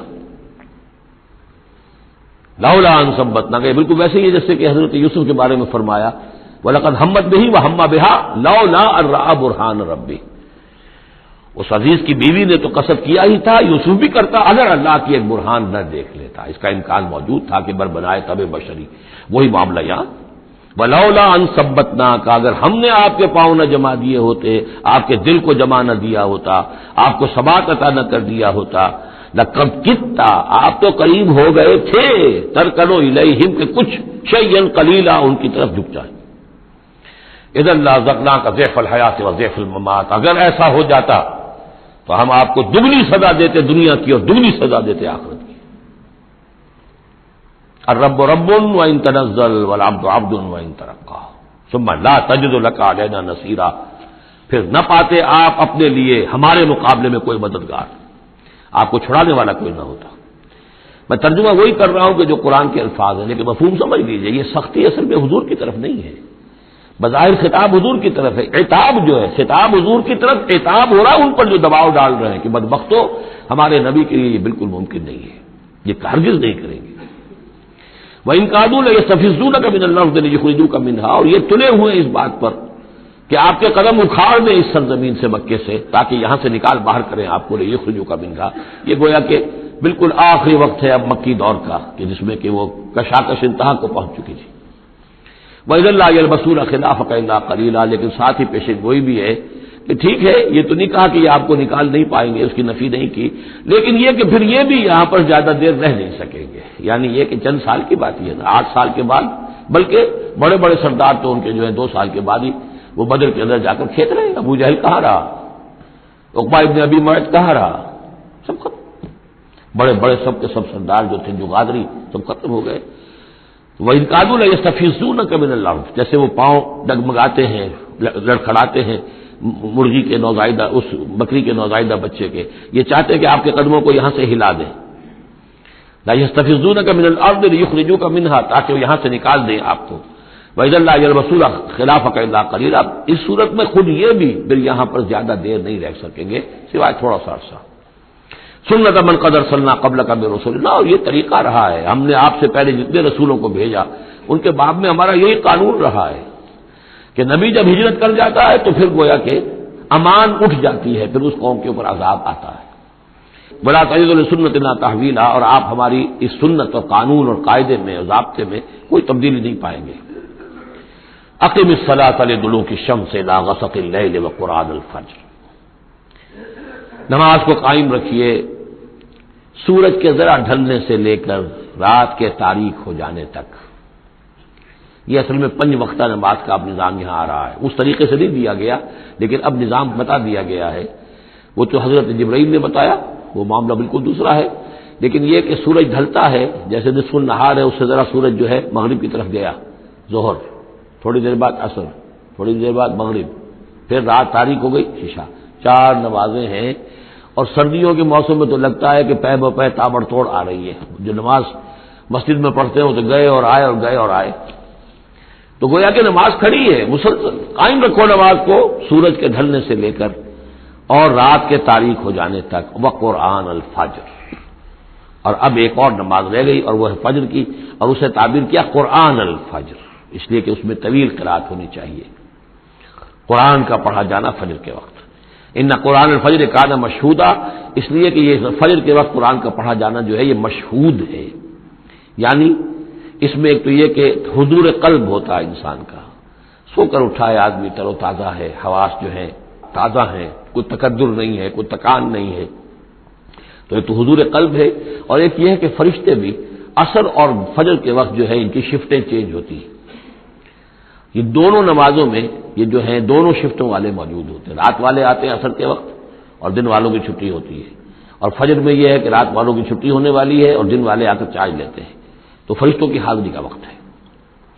وَمِنَ اللَّيْلِ فَتَهَجَّدْ بِهِ، اور نماز کے ایک حصے میں سے آپ جاگیے اس قرآن کے ساتھ، بہی کو یہاں نوٹ کیجئے، جیسے سورہ انعام میں نے بار بار نوٹ کرایا تھا، انذر بہی ذکر بہی، تبشیر ہو اس قرآن کے ذریعے سے، تذکیر اس قرآن کے ذریعے سے، انذار اس قرآن کے ذریعے سے، تو تہجد جو ہے جاگنا قرآن کے ساتھ جاگنا ہے۔ اب ہمارے ہاں کیونکہ قرآن لوگوں کو یاد نہیں ہوتا تو جو پڑھتے بھی ہیں تہجد وہ تو 8 رکعتیں جیسے تیسے جو قل هو اللہ کے ساتھ پڑھ کر پھر بیٹھ کر کوئی مراقبہ کر لیا، کوئی اور ذکر کر لیا، وہ اصل تہجد وہ نہیں، اصل تہجد یہ ہے طویل قرات رات کو کھڑے ہو کر کی جائے، نافلۃ لک، یہ اضافی شے ہے اے نبی آپ کے لیے۔ عسیٰ ان یبعثک ربک مقام محمودا، امید ہے کہ آپ کا رب آپ کو مقام محمود پر فائز کرے گا، یہ مقام محمود کو بہت بلند مقام ہے میدان حشر میں اور پھر جنت میں، جس کی حقیقت کو ہم اس وقت نہیں جان سکتے۔ وقل رب ادخلنی مدخل صدق واخرجنی مخرج صدق، اب یہ ہجرت کا حکم ہے جو حضور کو دیا جا رہا ہے، یعنی جب آیا ہے حکم، اجازت آئی ہے تو ساتھ ہی یہ دعا بھی تلقین کر دی گئی، اور یہ کہیے اے رب میرے مجھے داخل فرما جہاں تو نے مجھے داخل کرنا ہے، یعنی یثرب میں، مدینہ منورہ میں، اس وقت تک اس کا نام یثرب تھا، تو میرا داخلہ جو ہے سچا داخلہ ہو، عزت کے ساتھ داخلہ ہو، اعزاز کے ساتھ داخلہ ہو، مبوع صدق جیسے سورہ یونس میں آیا تھا، واخرجنی مخرج صدق، اور یہاں مکے سے مجھے نکال، تو یہاں سے نکال باعزت طریقے پر، واجعل لی من لدنک سلطانا نصیرا، اور اب پھر آپ اپنے خزانہ فیض اور فضل سے مجھے سند عطا کیجئے، اختیار عطا کیجئے، حکومت کی طاقت عطا کیجئے، یعنی اب جو نیا دور آ رہا تھا، جو آپ جا رہے تھے مدینہ منورہ، تو اصل میں گویا کہ آپ کا استقبال تو وہاں ایسے ہونے والا تھا جیسے بادشاہ کا استقبال ہوتا ہے، جاتے ہی وہاں آپ کو وہ حیثیت حاصل ہو گئی کہ اوس اور خزرج کے دونوں قبیلے جو ہیں انہوں نے گویا کہ آپ کو اپنا حاکم تسلیم کر لیا ایک معنی میں، اور یہودیوں کے تینوں قبیلوں سے آپ نے جو ہے جا کر معاہدے کر لیے، تو آپ تو فوری طور پر بے تاج بادشاہ ہو گئے، اسی کی دعا تلقین کی جا رہی ہے، اللہ تعالیٰ نے جو چیز دینی تھی ایک دعا کی شکل میں گویا کہ محمد رسول اللہ صلی اللہ علیہ وسلم کو تلقین فرما دیا، وقل رب ادخلنی مدخل صدق واخرجنی مخرج صدق واجعل لی من لدنک سلطانا نصیرا، وقل جاء الحق وزهق الباطل، اور کہہ دیجئے حق آ گیا باطل گیا، اگرچہ حق کے آنے میں باطل کے جانے میں ابھی بظاہر تو چند سال ہے، ابھی 8 سال کے بعد مکہ فتح ہوگا، لیکن یہ کہ عالم امر میں تو فیصلہ ہو چکا اللہ تعالیٰ کے ہاں، تو اس کے لیے جو بھی ہے ٹائم ٹیبل معین ہے، قل جاء الحق وزهق الباطل ان الباطل کان زهوقا، یقیناً باطل جو ہے وہ تو ہے ہی بھاگ جانے والی شے، اس کے لیے کوئی صبر اور ثبات ہے ہی نہیں۔ وَنُنَزِّلُ مِنَ الْقُرْآنِ مَا هُوَ شِفَاءٌ وَرَحْمَةٌ لِّلْمُؤْمِنِينَ، اور ہم اس قرآن میں سے دیکھیے کتنی مرتبہ قرآن کا ذکر آ رہا ہے، سب سے زیادہ کثرت کے ساتھ قرآن مجید میں اگر اوسط لگائیں گے تو اس ایوریج کے ساتھ قرآن کا ذکر خود قرآن کی کسی صورت میں اتنا موجود نہیں ہے جتنا کہ سورہ بنی اسرائیل میں، اور ہم اس قرآن میں وہ چیز نازل فرما رہے ہیں ما هو شفاء ورحمۃ للمؤمنین، جو شفا ہے اور رحمت ہے اہل ایمان کے حق میں۔ سورہ یونس کی 2 آیتیں پھر ذہن میں لے آئیے، یا ایھا الناس قد جاءتکم موعظۃ من ربکم وشفاء لما فی الصدور وہدی ورحمۃ للمؤمنین، وہی بات یہاں ہے، یہ شفا ہے سینے کے روگ، کفر، شرک، تکبر، حسد، حب مال، حب جاہ، حب اولاد، حب دنیا، یہ تمام محبتیں جو ہیں ان کی جڑ کاٹ دینے والی ہے۔ ننزل من القرآن ما هو شفاء ورحمۃ للمؤمنین ولا یزید الظالمین الا خسارا، لیکن یہ ظالموں کو نہیں اضافہ کرتا ظالموں کے لیے مگر خسارے کا، یضل بہ کثیرا ویہدی بہ کثیرا۔ وَإِذَا أَنْعَمْنَا عَلَى الْإِنسَانِ أَعْرَضَ وَنَأَىٰ بِجَانِبِهِ، اور جب ہم انسان کے اوپر اپنی نعمتوں کی بارش کرتے ہیں تو اب وہ اکڑنے لگتا ہے، اعراض کر جاتا ہے، ہمیں بھول جاتا ہے اور ایک طرف کو کرنی کترا جاتا ہے۔ وَإِذَا مَسَّهُ الشَّرُّ كَانَ يَئُوسًا، جب کوئی تکلیف آ پڑتی ہے تو مایوس ہو کر رہ جاتا ہے، ہمت ٹوٹ جاتی ہے۔ قُلْ كُلٌّ يَعْمَلُ عَلَىٰ شَاكِلَتِهِ، اے نبی کہہ دیجئے ہر شخص اپنے شاکلہ کے مطابق عمل کر رہا ہے۔ یہ شاکلہ کیا ہے؟ اس سے پہلے میں شاید بیان کر چکا ہوں، لا یکلف اللہ نفسا الا وسعها کے ذیل میں اللہ تعالیٰ نے ہر انسان کی ایک شخصیت کے کچھ حدود ہیں جو معین کی ہوئی ہیں، ان حدود سے وہ تجاوز نہیں کر سکتا، اس کا سارا امتحان انہی حدود کے اندر ہے۔ جو جینز مجھے ملے ہیں، جو جینز آپ کو ملے ہیں، ظاہر بات ہے میرا چوائس نہیں ہے، they are given for me, آپ کے لیے بھی گیون ہے۔ ان میں کیا صلاحیتیں ہیں، کون سی چیز زیادہ ہے کون سی کم ہے، اللہ جانتا ہے۔ پھر یہ کہ جس ماحول میں مجھے پیدا کیا، جس میں آپ کو پیدا کیا، جو حالات میرے تھے جو آپ کے تھے وہ بھی اللہ تعالیٰ کی طرف سے دیے ہوئے تھے۔ ان دونوں چیزوں سے جو شے وجود میں آتی ہے وہ شاکلہ ہے، وہ پیٹرن ہے۔ جیسے کہ آپ کو کوئی دھات جس سے کوئی شے ڈھال کر بنانی ہے تو پہلے اس کا سانچہ بناتے ہیں، اس سانچے میں پھر اس دھات کو اس کو میلٹ کر کے جب اس کو پگھلا کر ڈالتے ہیں تو اسی کی شکل اختیار کر لیتی ہے، تو یہ پیٹرن ہے۔ اب اس کے اندر آدمی نیکی کے لیے، بدی کے لیے جو بھی کرتا ہے، بھلائی کے لیے اچھائی، اس پیٹرن کے اندر اندر کرے گا، اس سے آگے نہیں جا سکتا، جس کو آپ انگریزی میں کہتے ہیں one can not outgrow his skin. کتنا ہی آپ پھیل جائیں، موٹے ہو جائیں، وہ کھال اور پھیل جائے گی، کھال سے باہر تو نہیں نکل سکے گی، کتنے ہی آپ فرما ہو جائیں۔ تو یہ شاکلہ ہے، اس شاکلہ کے اندر اندر آپ کو کام کرنا ہے۔ اللہ جانتا ہے کہ اس نے شاکلہ کون سا دیا تھا آپ کو، اس کے حساب سے، اس کی مناسبت سے حساب لے گا آپ سے، لا یکلف اللہ نفسا الا وسعها۔ فربکم اعلم بمن هو اهدی سبیلا، اسی کو حضور نے بیان فرمایا کہ الناس کالمعادن، معدنیات کی طرح ہے، جیسے سونے کی اور ہے اور چاندی کی اور ہے۔ تو تیرا رب خوب جانتا ہے کہ کون ہے وہ کہ جو زیادہ ہدایت پر ہے، راستے کے اعتبار سے۔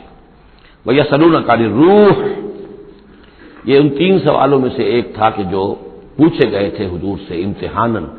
جیسے پہلے ایک سوال کیا گیا تھا کہ یہ بنی اسرائیل مصر کیسے پہنچ گیا، کیا ماجرا تھا ان کے پہنچنے کا، ایسے یہ تین سوال ایک مرتبہ انہوں نے پوچھوائے تھے یہودیوں نے، یہود کے علماء نے۔ یہ محمد نبوت کا دعویٰ کر رہے ہیں تو آپ لوگ پوچھئے ان سے ذرا، پہلی بات تو یہ پوچھئے کہ روح کی کیا حقیقت ہے، دوسرے یہ ذوالقرنین کون تھے، ان کے کیا حالات تھے، تیسرے اصحاب کہف کون تھے۔ تو اصحاب کہف اور ذوالقرنین کے سوالوں کا جواب سورہ کہف میں ہے جو اگلی سورت ہے، روح کے بارے میں یہاں مختصر جواب دیا جا رہا ہے۔ یسألونک عن الروح، یہ آپ سے روح کے بارے میں پوچھ رہے، قل الروح من امر ربی وما اوتیت من العلم الا قلیلا، یہ آپ کے رب کے امر میں سے ہے، یہ عالم امر کی شے ہے، اور نہیں دیا گیا تمہیں علم میں سے مگر تھوڑا سا۔ عالم امر کا علم تم حاصل نہیں کر سکتے، تمہارے لیے سارا علم جو ہے وہ عالم خلق کا علم ہے، تمہاری یہ ساری جو ان السمع والبصر والفؤاد اس کی رسائی جو ہے وہ عالم خلق تک ہوگی، اس سے آگے نہیں۔ عالم امر کی باتیں جو ہے عالم غیب ہے، وہ تمہارے لیے اس پر تمہیں ایمان بالغیب لانا ہوگا، الذین یؤمنون بالغیب ویقیمون الصلاۃ ومما رزقناہم ينفقون۔ ہاں یہ جان لو کہ یہ اس عالم خلق کی شے نہیں ہے، یہ روح جو ہے کچھ اور شے کہیں اور سے آئی ہے، یہ عالم امر کی شے ہے۔ عالم امر جیسا کہ میں نے عرض کیا، یا فرشتے عالم امر سے متعلق ہیں یا ارواح انسانیہ، یا ان کی کمیونیکیشن جو ہوتی ہے، فرشتہ جب بات کرتا ہے تو وہ روح جس کو ہم کہتے ہیں وحی، وہ بھی روح ہے۔ تو یہ تین چیزیں ہیں کہ جن کا تعلق عالم امر سے ہے، اور روح انسانی بھی انہیں میں شامل ہے۔ وَلَئِن شِئْنَا لَنَذْهَبَنَّ بِالَّذِي أَوْحَيْنَا إِلَيْكَ ثُمَّ لَا تَجِدُ لَكَ بِهِ عَلَيْنَا وَكِيلًا إِلَّا رَحْمَةً مِّن رَّبِّكَ إِنَّ فَضْلَهُ كَانَ عَلَيْكَ كَبِيرًا۔ اور اے نبی اگر ہم چاہیں تو جو چیز ہم نے آپ کی جانب وحی کی ہے، یعنی یہ قرآن حکیم، اسے ہم آپ سے سلب کر لیں، لے جائیں، آپ کے سینے سے محو کر دیں اسے۔ خطاب بظاہر حضور سے ہے، اصل میں یہ لوگوں کو بتایا جا رہا ہے کہ ان کا جو مقام ہے، یہ خود بھی کہتے ہیں کہ میں انسان ہوں، مجھ پر اللہ کی طرف سے وحی آئی ہے، میں نے کوئی دعویٰ نہیں کیا، نہ خدائی کا دعویٰ کیا ہے، نہ میں نے یہ کہا ہے کہ میں فرشتہ ہوں، یہ اللہ کی دین ہے، اللہ کی عطا ہے جو وحی انہیں عطا ہوئی ہے۔ تو گویا کہ اسی بات کو مؤکد کرنے کا یہ ایک اسلوب ہے، ہم چاہیں تو جو چیز ہم نے انہیں دی ہے جب چاہیں سب کر سکتے ہیں۔ ثم لا تجد لک بہ علینا وکیلا، پھر آپ نہ پائیں گے اپنے پاس کوئی ایسی ہستی کہ جو دوبارہ آپ کو وہ حاصل کروا دے، الا رحمۃ من ربک، اگر نہ ہوتی رحمت آپ کے رب کی طرف سے، یعنی آپ کی طرف سے رحمت، رب کی طرف سے رحمت آپ پر ہے، اس کے ہونے کا کوئی امکان نہیں ہے، لیکن یہ کہ اصولی اعتبار سے سمجھ لیجئے کہ نہ یہ وحی جو ہے یہ آپ کی اپنی خود ساختہ ہے، نہ آپ اس کو اپنے پاس برقرار رکھنے پر خود قادر ہیں، اللہ نے عطا کی ہے اور اللہ تعالیٰ ہی اسے آپ کے سینے میں جمع کرے گا اور محفوظ رکھے گا۔ ان فضلہ کان علیک کبیرہ، اس میں کوئی شک نہیں کہ اللہ کا آپ پر جو فضل ہے وہ بہت بڑا ہے۔ اب یہ آ رہی ہے وہی جو تحدی اور چیلنج جو ہے کہ پوری کتاب کا مطالبہ شروع میں کیا گیا کہ لائیے، پوری کتاب لائیے، قرآن جیسی کتاب بنا کر لائیے۔ قل لئن اجتمعت الانس والجن علی ان یاتوا بمثل ھذا القرآن، کہہ دیجئے کہ اگر تمام انسان اور جن جمع ہو کر کوشش کریں کہ اس قرآن جیسی کوئی کتاب تصنیف کر لیں، لا یاتون بمثلہ ولو کان بعضهم لبعض ظہیرا، نہیں لا سکیں گے اس جیسی کتاب، تصنیف نہیں کر سکیں گے، خواہ وہ ایک دوسرے کی کتنی ہی مدد کر لیں۔ وَلَقَدْ صَرَّفْنَا لِلنَّاسِ فِي هَذَا الْقُرْآنِ مِنْ كُلِّ مَثَلٍ، اور ہم نے تو قرآن میں، اس قرآن میں لوگوں کے لیے، ان کی ہدایت کے لیے، ان کی سبق آموزی کے لیے ہر مثال بیان کر دی ہے۔ فَأَبَىٰ أَكْثَرُ النَّاسِ إِلَّا كُفُورًا، لیکن اکثر لوگ جو ہیں وہ انکاری ہی ہیں اور وہ اڑے ہوئے ہیں کفران نعمت پر۔ وَقَالُوا لَن نُّؤْمِنَ لَكَ، اب یہ آ گئی تفصیل، وہ جو معجزے مانگتے تھے، وہ کہتے ہیں ہم ہرگز نہیں مانیں گے آپ کو، آپ کی تصدیق نہیں کریں گے، حتیٰ تفجر لنا من الارض ينبوعا، یہاں تک کہ آپ اسی سرزمین مکہ میں ہمارے دیکھتے دیکھتے ایک چشمہ نکال دیں، او تکون لک جنت من نخیل، یا آپ کے لیے یہاں ایک باغ بن جائے، پیدا ہو جائے جو کھجوروں کا باغ ہو، وعنب، اور اس میں انگوروں کی بھی بیلیں ہوں، فتفجر الانہار خلالها تفجیرا، اور اس باغ کے اندر جو ہے آپ نہریں بھی جاری کر کے دکھا دیں، اور تسقط السماء کما زعمت علینا کسفا، یا یہ کہ پھر جیسے آپ کا خیال ہے کہ قیامت کی جو خبریں دے رہی ہیں کہ قیامت کے وقت جو ہے وہ آسمان جو ہے اس طرح ہو جائے گا اور پہاڑ جو ہے اس طرح ہو جائیں گے، تو آپ کا خیال ہے تو پھر آسمان کا کوئی ٹکڑا ہم پر گرا کر دکھا دیے، تسقط السماء کما زعمت علینا کسفا، کہ یہ آسمان جو ہے ٹکڑے ٹکڑے ہو کر ہم پر گر جائے، اور تاتیہ باللہ والملائکۃ قبیلا، یا پھر یہ کہ آپ اللہ کو اور فرشتوں کو لے آئیے ہمارے سامنے، وہ ہم رو در رو ان کو دیکھ لیں، اور یکون لک بیت من زخرف، یا پھر آپ کے لیے ایک محل، ایک سنہری محل جو ہے تعمیر ہو جائے، اور ترقی فی السماء، یا پھر آسمان میں چڑھ کر دکھائیں، ولن نؤمن لرقیک حتی تنزل کتابا نقرأہ، اور ہم نہیں مانیں گے آپ کے چڑھنے کو بھی جب تک کہ آپ لے کر نہ اترے ایک کتاب جسے خود ہم پڑھیں کہ ہاں اس کتاب میں یہ لکھا ہوا ہے۔ ان تمام مطالبات کے جواب میں کیا فرمایا؟ قل، کہہ دیجئے سبحان ربی، میرا رب پاک ہے، هل كنت الا بشرا رسولا، میں اس کے سوا اور کیا ہوں کہ ایک بشر ہوں، رسول، میں انسان ہوں، صرف یہ کہ مجھ پر وحی آئی ہے اور وہ وحی میں تمہیں پہنچانے پر مامور ہوں۔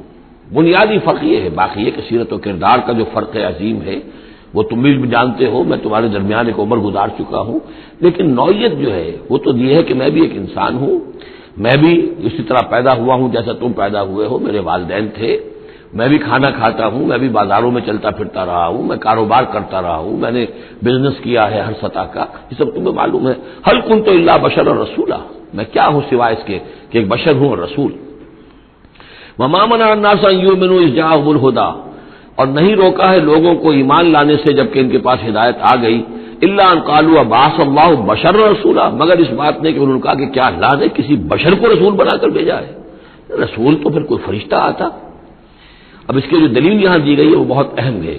قل لو کان فی الارض ملائکۃ یمشون مطمئنین، کہہ دیجئے اگر زمین میں فرشتے آباد ہوتے اور چل رہے ہوتے یہاں پر اطمینان کے ساتھ، لنزلنا علیہم من السماء ملکا رسولا، تو پھر ہم آسمان سے ان پر کسی فرشتے ہی کو رسول بنا کر بھیجتے۔ یعنی رسول کا کام یہ ہدایت دینا، بات سمجھانا، پھر اپنی زندگی میں نمونہ پیش کرنا۔ انسانوں کے لیے فرشتہ کیسے نمونہ ہو جائے گا؟ انسانوں کے لیے تو انسان نمونہ ہوگا، فرشتوں کے لیے فرشتہ نمونہ ہوگا۔ فرشتہ جو ہے آ بھی جائے یہاں پر تو کہیں گے صاحب اس کو تو نہ کھانے پینے کی ضرورت ہے، نہ اس کا جورو جاتا ہے، اس کو تو کوئی ضروریات ہی نہیں ہے، یہ ٹھیک ٹھیک آدمی ہے اور ٹھیک ٹھیک اس کا کردار ہے، تو ٹھیک ہے ہم کیسے کریں، ہمارے تو جوری جاتا ہے، ہمارا رشتہ ہے، ہمارے بچے ہیں، ہمیں پیٹ لگا ہوا ہے، ہمیں یہ ہے، ہمیں وہ ہے۔ تو انسانوں کے اوپر حجت قائم کرنے کے لیے تو ظاہر بات ہے کہ انسانی رسول بھیجے جا سکتے ہیں، ہاں فرشتے آباد ہوتے تو فرشتے کو بھیج دیتے۔ قل لو كان في الارض ملائكة يمشون مطمئنين لنزلنا عليهم من السماء ملكا رسولا قل كفى بالله شهيدا بيني وبينكم، اے نبی کہہ دیجئے اب اللہ کافی ہے میرے اور تمہارے درمیان گواہ، بہت رد و قضا ہو چکی ہے، اب تو جو فیصلہ ہے وہ اللہ کرے گا اور وہ گواہ کافی ہے۔ انه كان بعباده خبيرا بصيرا، اور وہ اپنے بندوں کو دیکھ رہا ہے، باخبر ہے، میرے حال سے بھی واقف ہے اور تمہاری جو کیفیت ہے اس کو بھی جانتا ہے۔ وَمَن يَهْدِ اللَّهُ فَهُوَ الْمُهْتَدِ، اور جسے اللہ ہی ہدایت دیتا ہے وہی ہدایت یافتہ ہوتا ہے۔ وَمَن يُضْلِلْ فَلَن تَجِدَ لَهُ أَوْلِيَاءَ مِن دُونِهِ، اور جس کی کہ ضلالت پر اس کی طرف سے فیصلہ ہو چکا ہو تو پھر اس کے لیے تم نہیں پاؤ گے کوئی بھی ولی اس کے سوا۔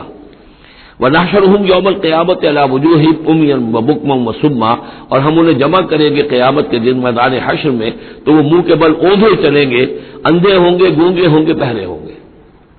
مَأْوَاهُمْ جَهَنَّمُ، اور ان کا ٹھکانہ ہوگی آگ جہنم، کلما خبت، جیسے جیسے وہ بجھنے لگے گی زدناہم سعیرا، ہم اسے اور بھڑکا دیا کریں گے، یعنی یہ کہ اگر کہیں اس کی شدت میں کمی آئے گی ہم اس میں پھر اضافہ کر دیں گے۔ ذالک جزاؤہم بانہم کفروا، اور یہ ان کے لیے جزا ہے اس لیے کہ انہوں نے کفر کیا بے آیاتنا، ہماری آیات کا۔ وقالوا اذا كنا عظاما ورفاتا، اور انہوں نے کہا کہ کیا جب ہو جائیں گے ہڈیاں اور وہ بھی چورا چورا، انا لمبعوثون خلقا جدیدا، تو کیا ہم دوبارہ اٹھا لیے جائیں گے ایک نئی تخلیق کی صورت میں۔ اولم یروا، کیا انہوں نے دیکھا نہیں، ان اللہ الذی خلق السماوات والارض قادر، کہ وہ اللہ کے جس نے آسمان بنائے اور زمین بنائی وہ اس پر قادر نہیں ہے ان یخلق مثلہم، کہ ان جیسی مخلوق کو پیدا کر دے۔ تمہیں ایک دفعہ پیدا کیا تھا، تمہاری طرح کا آدمی دوبارہ پیدا کرنے اس کے لیے مشکل کیوں ہو گیا؟ وجعل لهم اجلا لا ریب فیہ، اور ان کے لیے معین کر دے ایک وقت معین جس میں کوئی شک نہیں، کسی طرح کا ریب اور شک نہیں۔ فابى الظالمون الا کفورا، تو یہ ظالم جو ہیں یہ تو انکاری ہیں اور سوائے کفران نعمت کے اور آیات الہیہ کے کفر کے کوئی اور روش اختیار کرنے کو تیار نہیں ہے۔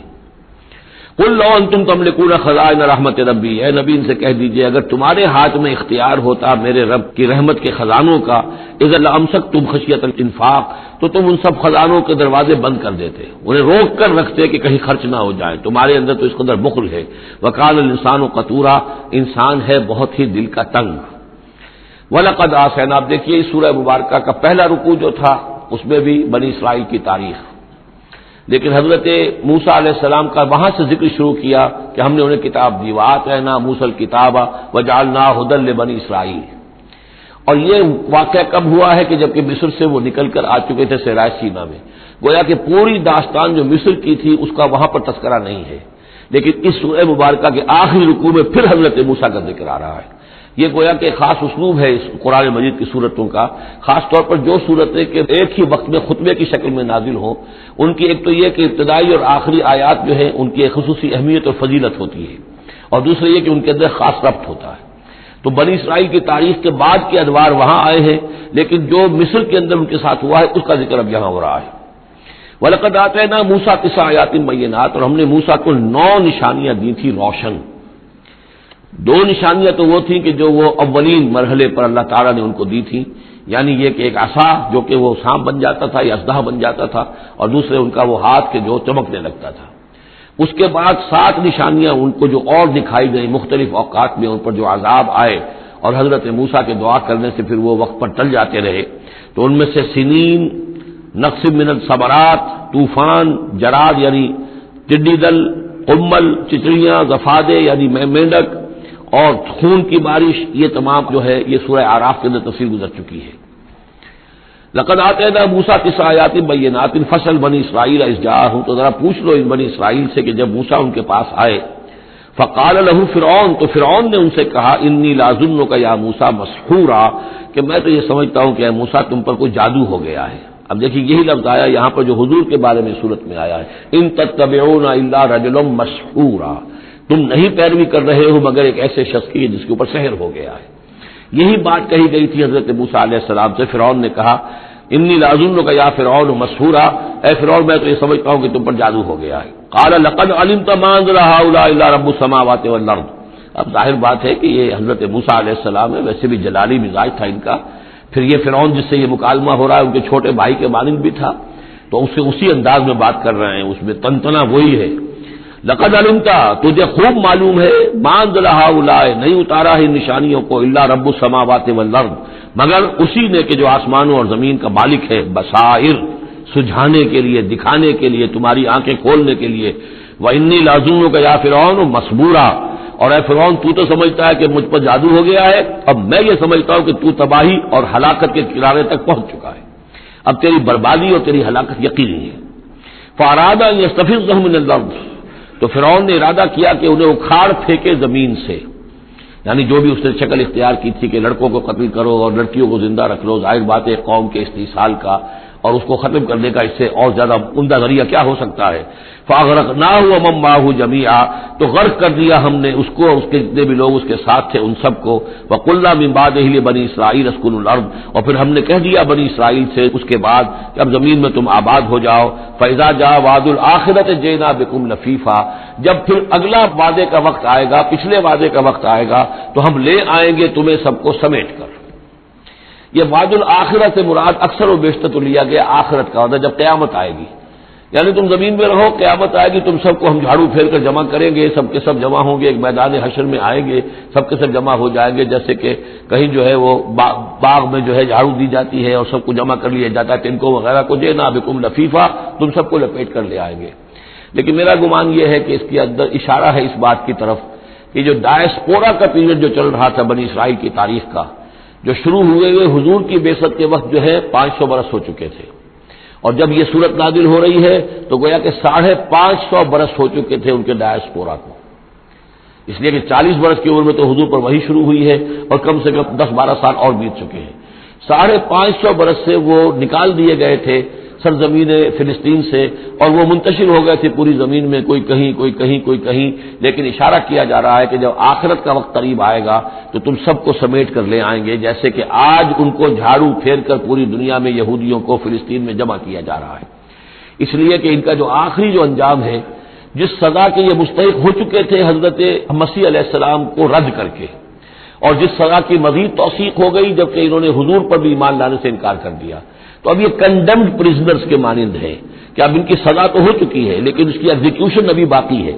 وہ ایگزیکیوشن جو ہے اور قریب وہ وقت آنے والا ہے کہ جب ان کی ایگزیکیوشن ہوگی، اور ظاہر بات ہے پوری دنیا میں پھیلے ہوئے کے لیے وہ ایگزیکیوشن جو ہے اس کے بجائے بہتر شکل یہ کہ ان کو سمیٹ کر لے آیا جائے۔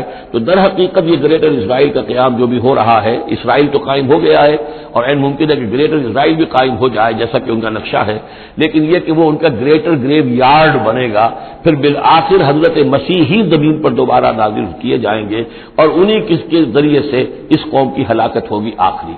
تو جب وہ وقت آئے گا قیامت کے وعدے کا تو پھر ہم تمہیں لے آئیں گے سمیٹ کر، پوری دنیا میں سے جھاڑو پھیر کر تمہیں سب کو ایک جگہ جمع کر لیں گے۔ واللہ عالم۔ اب اس کے بعد پھر اس سورہ مبارکہ کے آخری آیات میں قرآن مجید کا تذکرہ جو ہے بڑے شاندار الفاظ میں ہے، وَبِالْحَقِّ أَنزَلْنَاهُ وَبِالْحَقِّ نَزَلَ۔ اس کو تو جب تک اس طرح زور دے کر نہ پڑھا جائے تو اس کا جو اصل جو ہے اس کا اثر وہ ظاہر نہیں ہوتا۔ اس قرآن کو ہم نے حق کے ساتھ نازل کیا ہے اور یہ حق کے ساتھ نازل ہوا ہے۔ یہ بالکل ایسے ہی ہے جیسے کہ سورۃ طارق میں ہے، وما هو بالهزل انه لقول فصل وما هو بالهزل۔ یہ قرآن اب قول فیصل بن کر نازل ہوا ہے، جیسے کہ حضور نے فرمایا، حضرت عمر رضی اللہ تعالیٰ عنہ راوی ہے، ان اللہ یرفع بهذا الكتاب اقواما ويضع به آخرین۔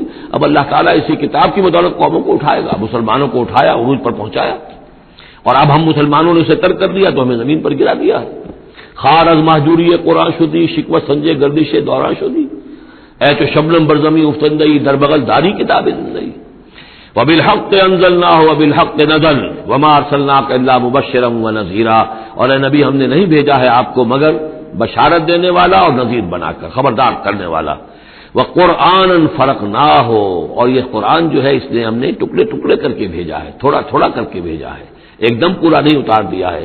لتقرأوا علی الناس علی مکث، تاکہ آپ یہ پڑھیں لوگوں پر، لوگوں کو سنائیں پڑھ کر، ٹھہر ٹھہر کر، حالات کے مطابق، جن حالات سے کہ آپ کی دعوت اور تحریک گزر رہی ہو اسی کی مناسبت سے آیات نازل ہوں، سابقہ رسولوں کے حالات میں سے بھی جو واقعات کے اس دور کے ساتھ مناسبت رکھنے والے ہیں انہی کا تذکرہ کیا جائے. وَنَزَّلْنَاهُ تَنزِيلًا، اور ہم نے اس کو اتارا ہے تھوڑا تھوڑا کر کے. قُلْ آمِنُوا بِهِ أَوْ لَا تُؤْمِنُوا، اے نبی کہہ دیجئے تم اس پر ایمان لاؤ خواہ نہ لاؤ. ان الذین اوتوا العلم من قبلہ، یقیناً وہ لوگ جنہیں اس سے پہلے علم دیا گیا تھا، اذا یتلی علیہم، جب یہ قرآن ان کو پڑھ کر سنایا جاتا ہے، یخرون للاذقان سجدا، تو وہ اپنی ٹھوڑیوں کے بل سجدے میں گر پڑتے ہیں. ویقولون، اور کہتے ہیں سبحان ربنا. یہ یقیناً ہوں گے جب قرآن یہ کہہ رہا ہے تو یہود کے علماء میں سے اس وقت جب تک کہ براہ راست کنفرنٹیشن نہیں ہوئی تھی، حضور ابھی مدینے نہیں آئے تھے، دور دور سے خبریں آ رہی تھیں، تو بعض لوگ ہوں گے کہ جو دل کے اندر ان کے یہ نیکی کے جذبات جو ہے وقتی طور پر اٹھے ابھرے، اور انہوں نے قرآن مجید کو پہچان کر پھر یہ کہ وہ سجدے میں گرے اللہ کے سامنے. وَيَقُولُونَ سُبْحَانَ رَبِّنَا إِن كَانَ وَعْدُ رَبِّنَا لَمَفْعُولًا، اور وہ کہتے ہیں پاک ہے ہمارا رب، اور یقیناً ہمارے رب کا وعدہ تو پورا ہو کر رہنا ہی تھا. اللہ کا تو وعدہ تھا، اللہ نے کہا تھا کہ ایک آخری نبی میں بھیجوں گا، اللہ نے کہا تھا اس کے منہ میں اپنا کلام ڈالوں گا. یہ کتاب استثناء جو ہے ڈیٹرانومی، اس کا باب جو ہے 18، اس کی 18 اور 19ویں آیات کے اندر ہے کہ میں ان کے بھائیوں میں سے اے موسیٰ تیرے مانند ایک نبی اٹھاؤں گا. ان کے بھائیوں میں سے، بنی اسرائیل کے بھائی بنی اسماعیل، ان میں سے تیرے مانند ایک نبی اٹھاؤں گا اور اس کے منہ میں اپنا کلام ڈالوں گا، اور وہ لوگوں سے وہی کچھ کہے گا کہ جو میں اسے بتاؤں گا. اب اس کی مصداق آ گیا، ان کان وعد ربنا لمفعولا، یقیناً ہمارے رب کا وعدہ تو پورا ہونا ہی تھا. وَيَخِرُّونَ لِلْأَذْقَانِ يَبْكُونَ، اور وہ گر پڑتے ہیں اپنی ٹھوڑیوں کے بل روتے ہوئے. وَيَزِيدُهُمْ خُشُوعًا، اور ان کے اندر خشوع اور خضوع کے اندر اضافہ ہو جاتا ہے. آیت سجدہ ہے، سجدہ کر لیجیے. کہ عظیم خزانے ہیں معرفت خداوندی کے اور توحید ربانی کے. اسی طرح کی 2 آیات آئیں گی سورہ کہف کے آخر میں. قُلِ ادعوا اللَّهَ أَوِ ادعوا الرَّحْمَٰنَ، کہو کہ چاہے اللہ کہہ کر پکار لو اور چاہے رحمان کہہ کر پکار لو. ایما تدعو، جس سے تم پکارو، فلہ الاسماء الحسنى، یہ جان لو کہ تمام اچھے نام اسی کے ہیں. ہر خیر، ہر خوبی، ہر بلائی، ہر حسن، ہر کمال، ہر جمال، جو بھی تم تصور کر سکتے ہو، any good, any beauty, any perfection, جس چیز کا تصور کرو وہ اللہ کی ذات میں بتمام و کمال موجود ہے. فللہ الاسماء الحسنى. قُلِ ادعوا اللَّهَ أَوِ ادعوا الرَّحْمَٰنَ أَيَّمَّا تَدْعُوا فَلَهُ الْأَسْمَاءُ الْحُسْنَىٰ وَلَا تَجْهَرْ بِصَلَاتِكَ وَلَا تُخَافِتْ بِهَا، اور جب اس سے تم سرگوشی کیا کرو، مناجات کیا کرو نماز پہ، تو نہ تو اپنی آواز بہت پست رکھو اور نہ ہی اس کو بہت زیادہ بلند کرو. وَابْتَغِ بَيْنَ ذَٰلِكَ سَبِيلًا، بلکہ اس کے بین ایک روش اختیار کرو. آخری آیت جو ہے یہ یوں سمجھیے کہ اپنے مضمون کی مناسبت کے اعتبار سے تو واقعتاً یہ ہے کہ یہ سورہ اخلاص کے تقریباً ہم وزن آیت ہے. 5 انداز سے اس میں اللہ تعالیٰ کی توحید اور عظمت کا بیان ہے ایک آیت میں. قُلِ الْحَمْدُ لِلَّهِ، کہیے کل حمد، کل شکر اللہ کے لیے. الذی لم یتخذ ولدا، دوسری بات جس نے کہ کسی کو اپنی اولاد نہیں بنایا، نہ بیٹا نہ بیٹی. لم یلد ولم یولد، سورہ اخلاص. ولم یکن لہ شریک فی الملک، نمبر 3 اس کا کوئی ساجی نہیں ہے بادشاہی میں، تنہا مالک ہے، مالک الملک، کوئی اختیار کسی کے پاس نہیں ہے. چوتھی بات ولم یکن لہ ولی من الذل، اس کا کوئی ولی کمزوری کی وجہ سے نہیں ہے. تم دوستیاں نبھاتے ہو، پالتے ہو اس لیے کہ تمہیں ضرورت ہوتی ہے، دوست وقت پہ کام آئے گا. تم اس کی کبھی کوئی ناجائز بات بھی ماننے پہ مجبور ہو جاتے ہو، دوست ہے اس کی بات کیسے ٹال دی؟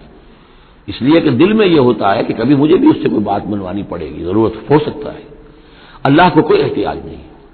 تمہاری دوستیوں کے ساتھ تمہاری احتیاجیں، تمہاری کمزوریاں بھی وابستہ ہیں. اللہ کی دوستی ہے لیکن اس کی کسی کمزوری کی بنیاد پر نہیں. یہ تصور ذہن سے نکال دو. لہٰذا اللہ پر کوئی دھونس نہیں جما سکتا، اللہ سے کوئی بات کوئی جبرن جو ہے اپنی طاقت کے بل پر بنوا نہیں سکتا. اور سب سے بڑی پھر 5ویں بات وَكَبِّرْهُ تَكْبِيرًا، اس کی تکبیر کرو جیسے کہ تکبیر کا حق ہے. اور تکبیر کرو کہ میں نے ترجمہ کیا ہے، تکبیر کہنے سے صرف نہیں ہو جاتی. اللہ اکبر کہنا جو ہے یہ تو صرف ایک پہلا درجہ ہے. ہم نے کہا اللہ بڑا ہے، اللہ کو بڑا کرو جیسا کہ بڑا ہونا چاہیے. تمہاری پارلیمنٹ میں اس کی بڑائی مانی جائے، طے ہو اس پارلیمنٹ کے اوپر تلوار لٹکی ہوئی ہے، کتاب و سنت کے خلاف کوئی قانون سازی یہاں نہیں ہو سکتی. تب معلوم ہوا کہ اس پارلیمنٹ میں اللہ بڑا ہے. تمہاری عدالت کے اندر اللہ بڑا ہو، معلوم ہو کہ اللہ کے قوانین کے خلاف یہاں کوئی فیصلہ نہیں ہو سکتا. ومن لم يحكم بما انزل الله فاولئك هم الكافرون. جب تک اس پر عمل نہیں ہوتا اللہ پڑا کہاں ہے؟ اللہ کو تو آپ نے مسجدوں میں بند کر دیا، مسجدوں میں رہو، بس یہاں ہم تیری تکبیر بھی کریں گے، جو بھی ہے، جو بھی ہم کچھ تسبیح تحمید کرتے رہیں گے. بازار سے باہر نہ، مارکیٹ میں بھی کس کوئی اور چیز بڑی ہے، گھر میں بھی بیوی بڑی ہے، کیا کریں بیوی نہیں مانتی، کیا کریں جی عورتیں نہیں مانتی. بات تو واقعی غلط ہے، آپ جو کہہ رہے ہیں بات صحیح ہے، لیکن کیا کریں عورتیں نہیں مانتی. کون بڑا ہے؟ بڑا تو پھر اللہ نہیں ہے. کبر ہو تکبیرا، اسے بڑا کرو جیسے کہ بڑا کرنے کا حق ہے. تو یہ 5 اسلوب ہیں اس میں کہ جو توحید کے بیان ہوئے ہیں. بارک اللہ لی و لکم فی القرآن العظیم و نفعنی و ایاکم بالآیات والذکر الحکیم.